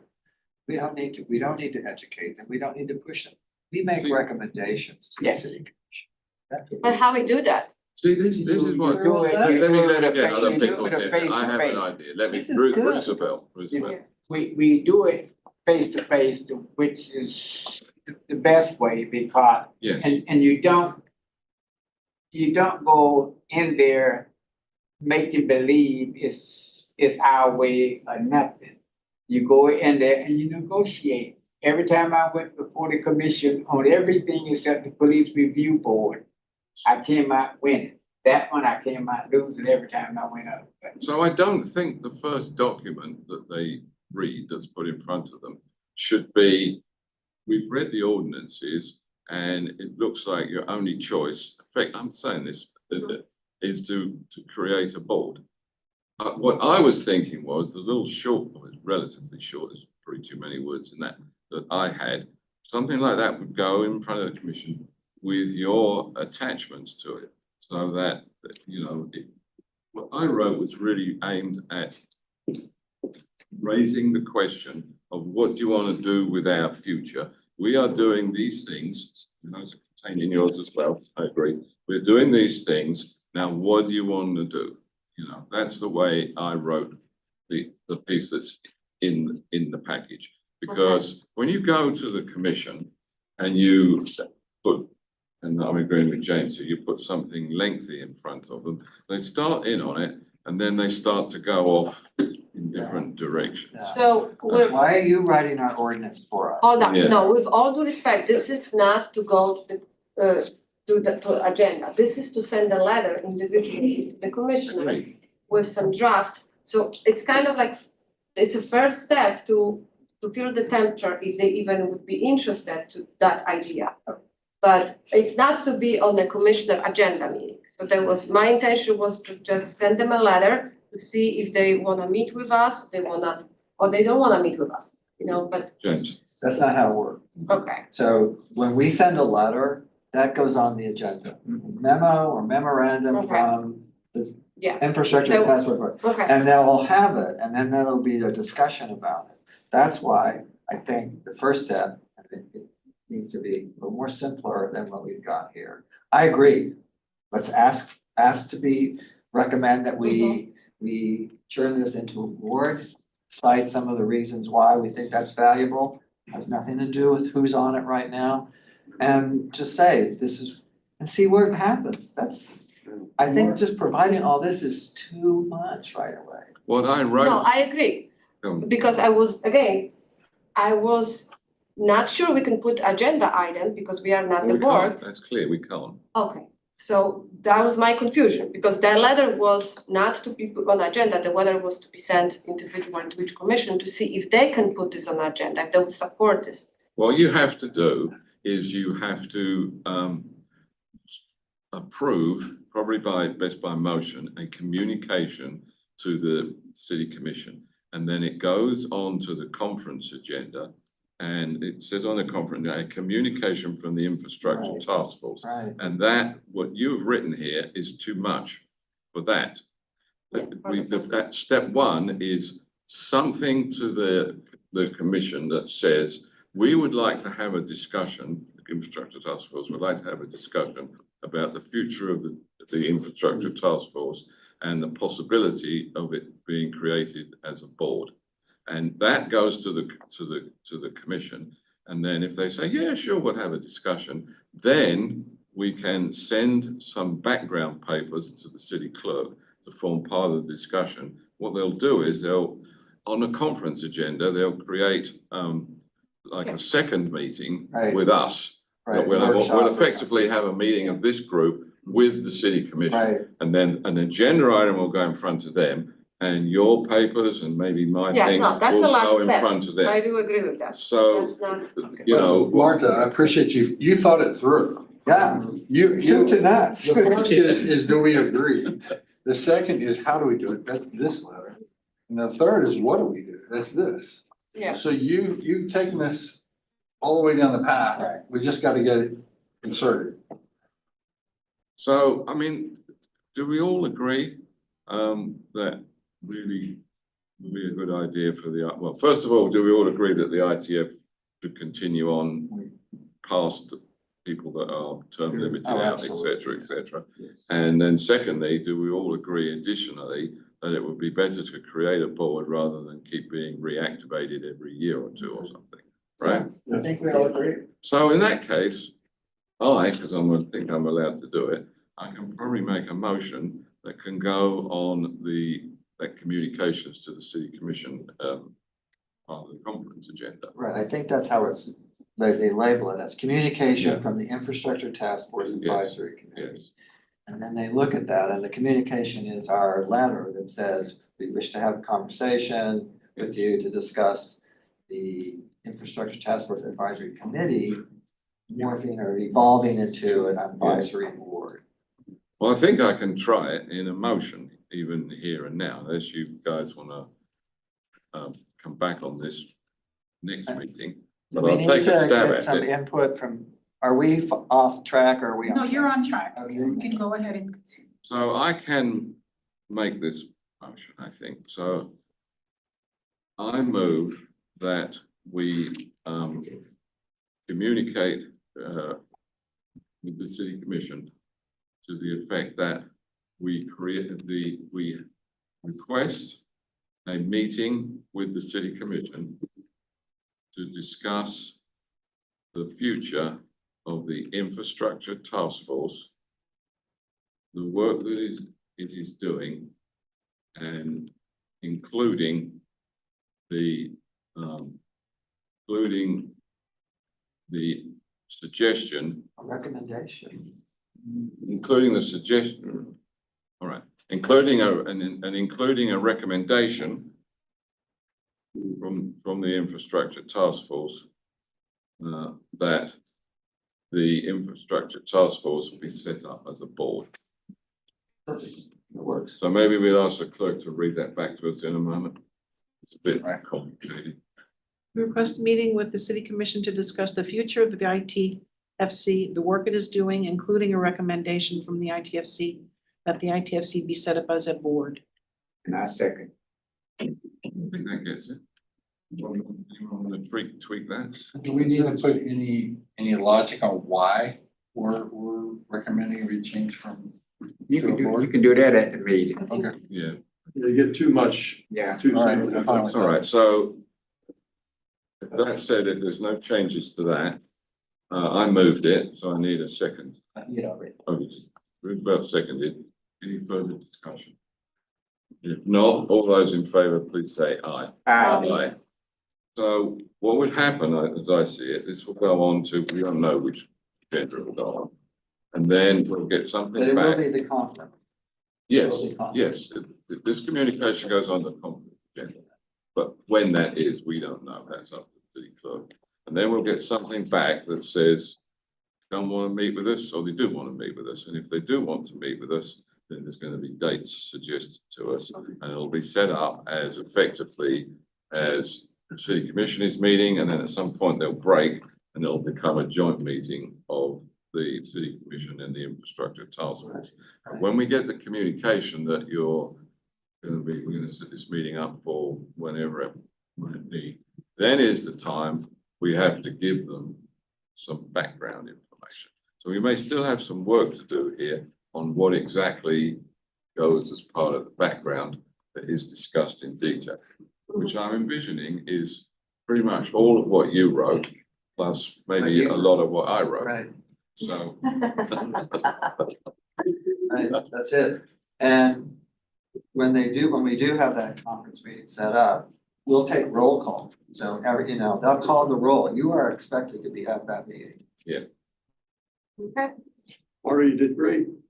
Oh, no, thank you. sure, I yeah, just, Thank you for this. I read that, I was like, oh. Yes, I didn't realize that.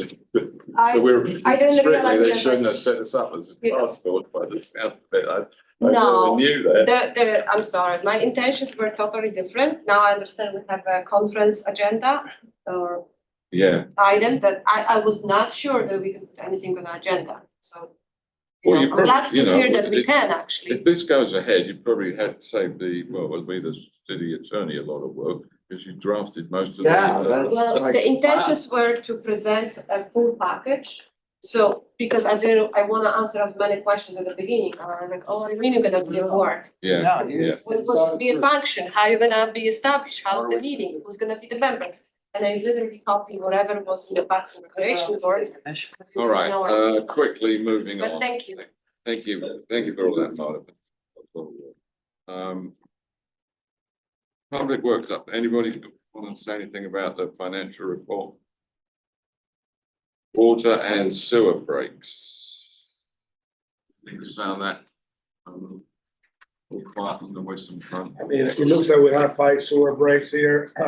I see now, I don't know if we had the cost before, Vicky? Usually we do. For this one, we don't have it on here. so No, I mean, have- they are here. They're there, Yeah, I mean, it's hard to read, but a lot of these are like valve, emergency repair. a relief valve Okay, repair. but not large volumes of No. sewage, right? No, not at all. Like from us testing, and then we saw something we had to repair, or just, No, it's just like a air relief valve, you know, when they, Yeah. when they break, they gotta repair, so that's what that is. All right, so that's that. Now, any, one thing under committee members, anybody have something under committee members want to bring up? Jerry, anything you want to bring up? I'm good. I'm appreciative that I made it this far. Yeah, good luck. We appreciate too. So I just wanted to bring up, vacations. Oh. It's hard work, this. What I wanted to draw to your attention is that the last meeting of the city commission summer is the 1st of July, Tuesday, the 1st of July. Then they do not meet again, planning to meet the schedule until the 19th of August. So I'm wondering if we can,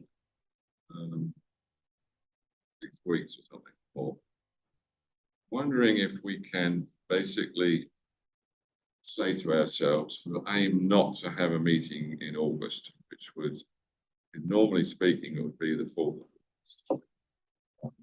That might help if people are going out. last year we took a month off, I can't remember what month. Yeah, I can't remember either. It's July. I think it was December. It could have been. No, we took a summer month off. Yeah, we break, Well, we break, when they break.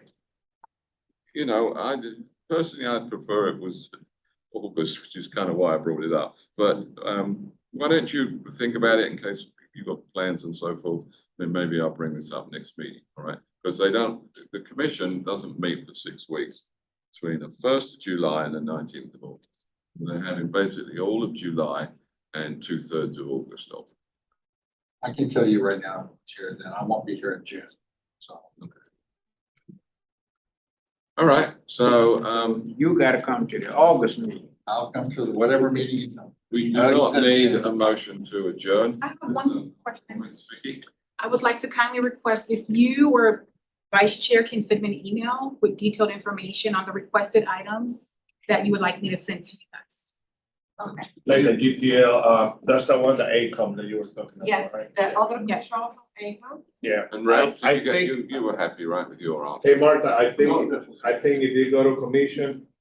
I Thank you think, for I making can't that. remember, but she'll update it. So basically, it's you, Marta, Okay. and I will probably email you, Vicky, and say we'd like a presentation on the progress of the award. Okay, and whatever request that she had as well, RFQ, yes. I have 2 for wastewater plant and today was also I think he brought this to the Ms. Glassman that maybe they can run at the frequency, how many times there was the flood caused by the tide and versus the heavy rain. She said that they can plug those numbers to the existing model and we can see what we designing against to. For that specific location, ma'am? Correct. That was for the corner, when the lift Oh. station, when the pump station is going. It was the, In that private property in the church Yeah. with the seawall. Yeah. If we can see, I I can't mean, remember the address though, but that's, yeah. there was that 7th Street. So you're asking for information on the frequency of flooding from inundation as opposed to surface water, is that right? Correct, from the rain events versus the Yeah. high tide. And you only want information on that, so you're not necessarily wanting an agenda item. Well, I think there was a discussion with regards to that corner Yeah. property. And, I think the concern is that the private residents are not gonna, the church or the private owner, it's not gonna raise the seawall. And they kind of don't see Right, so the issue like- why we doing this, if the neighbor next door is not gonna do the seawall, my neighbor next door doesn't So have a ladder. what you need to do, I think, Mara, is to email Vicky with a couple of other things. But I think what you're asking is when we have high tide, right? When the high tide goes above that wall, the seawall, is that what she's asking? That's part of it. We're Yeah. trying to determine whether, how closely the seawall project and the stormwater project need to be linked. Right now, they're separate. No, I know, but what she was Dr. Gasman was talking about, it was the frequency when we had a high tide that went over that wall. I thought that's what you were asking for. Yes. Yes, the frequency, correct. So we can see if we are designing, So you're interested, A, in the frequency, which the seawall there is overtopped. Yeah. correct. I understand the request.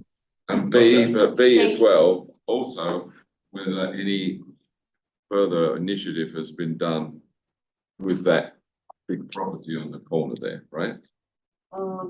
Well, I didn't ask about that Oh, you didn't? Oh, that's initiative. fine. I well, we thought- asked for that property to be contacted to be. We'll contact to be- the They- property. to be they- made they already aware, said they right? So you have three things you need to email Vicky with, it looks like, and I have Yes. one thing.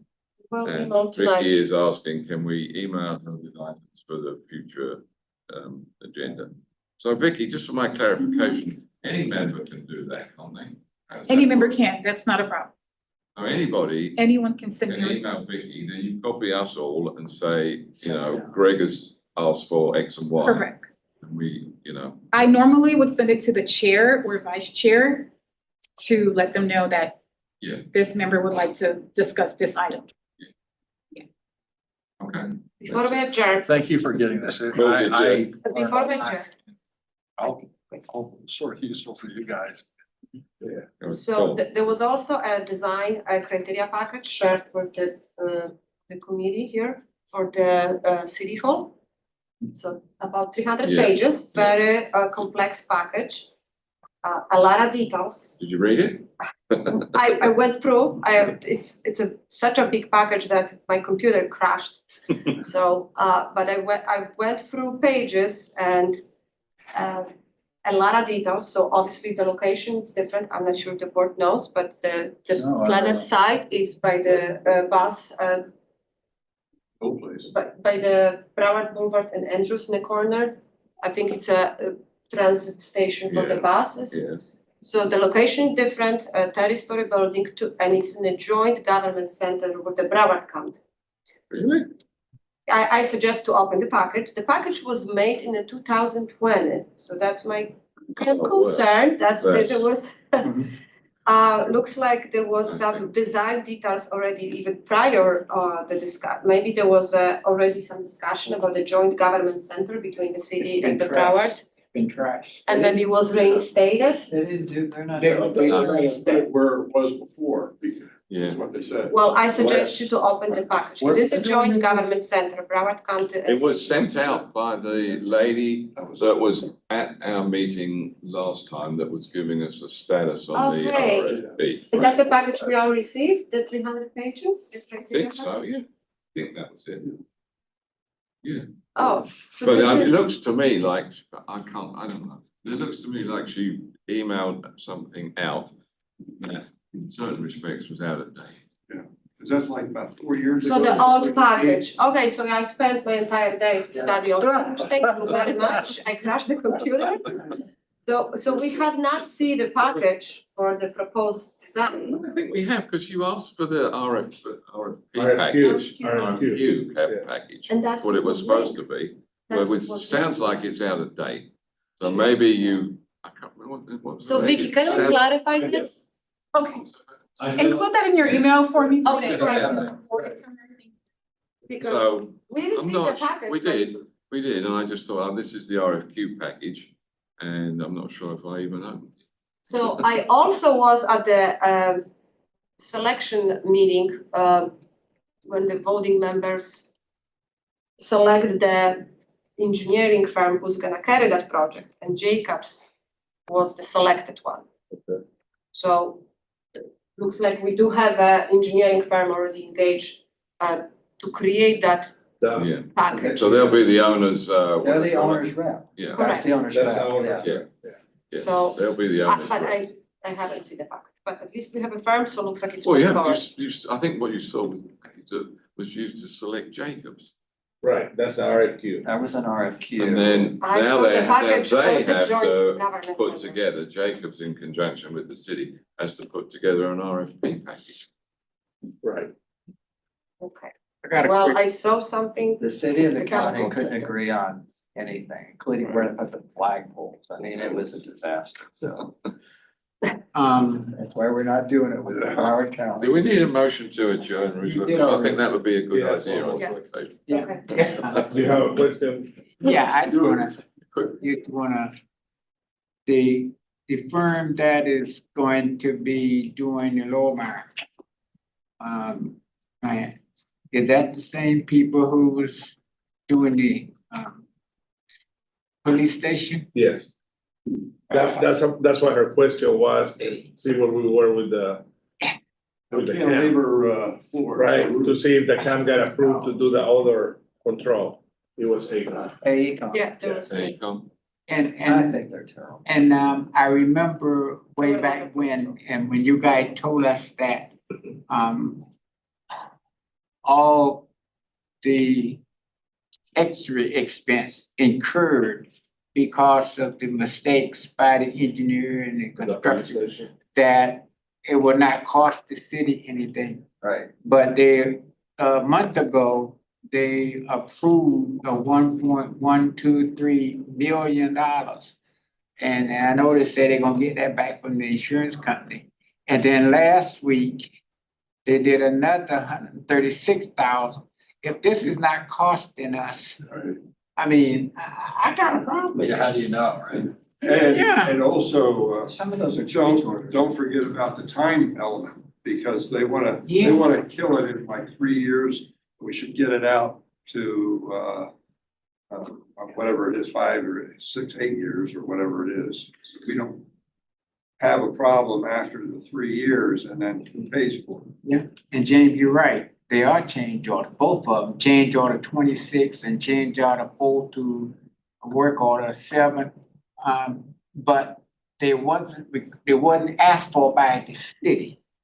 It was something that had to be done because of mistakes. See, that's a whole different animal. Okay, thank you very much. Thank you.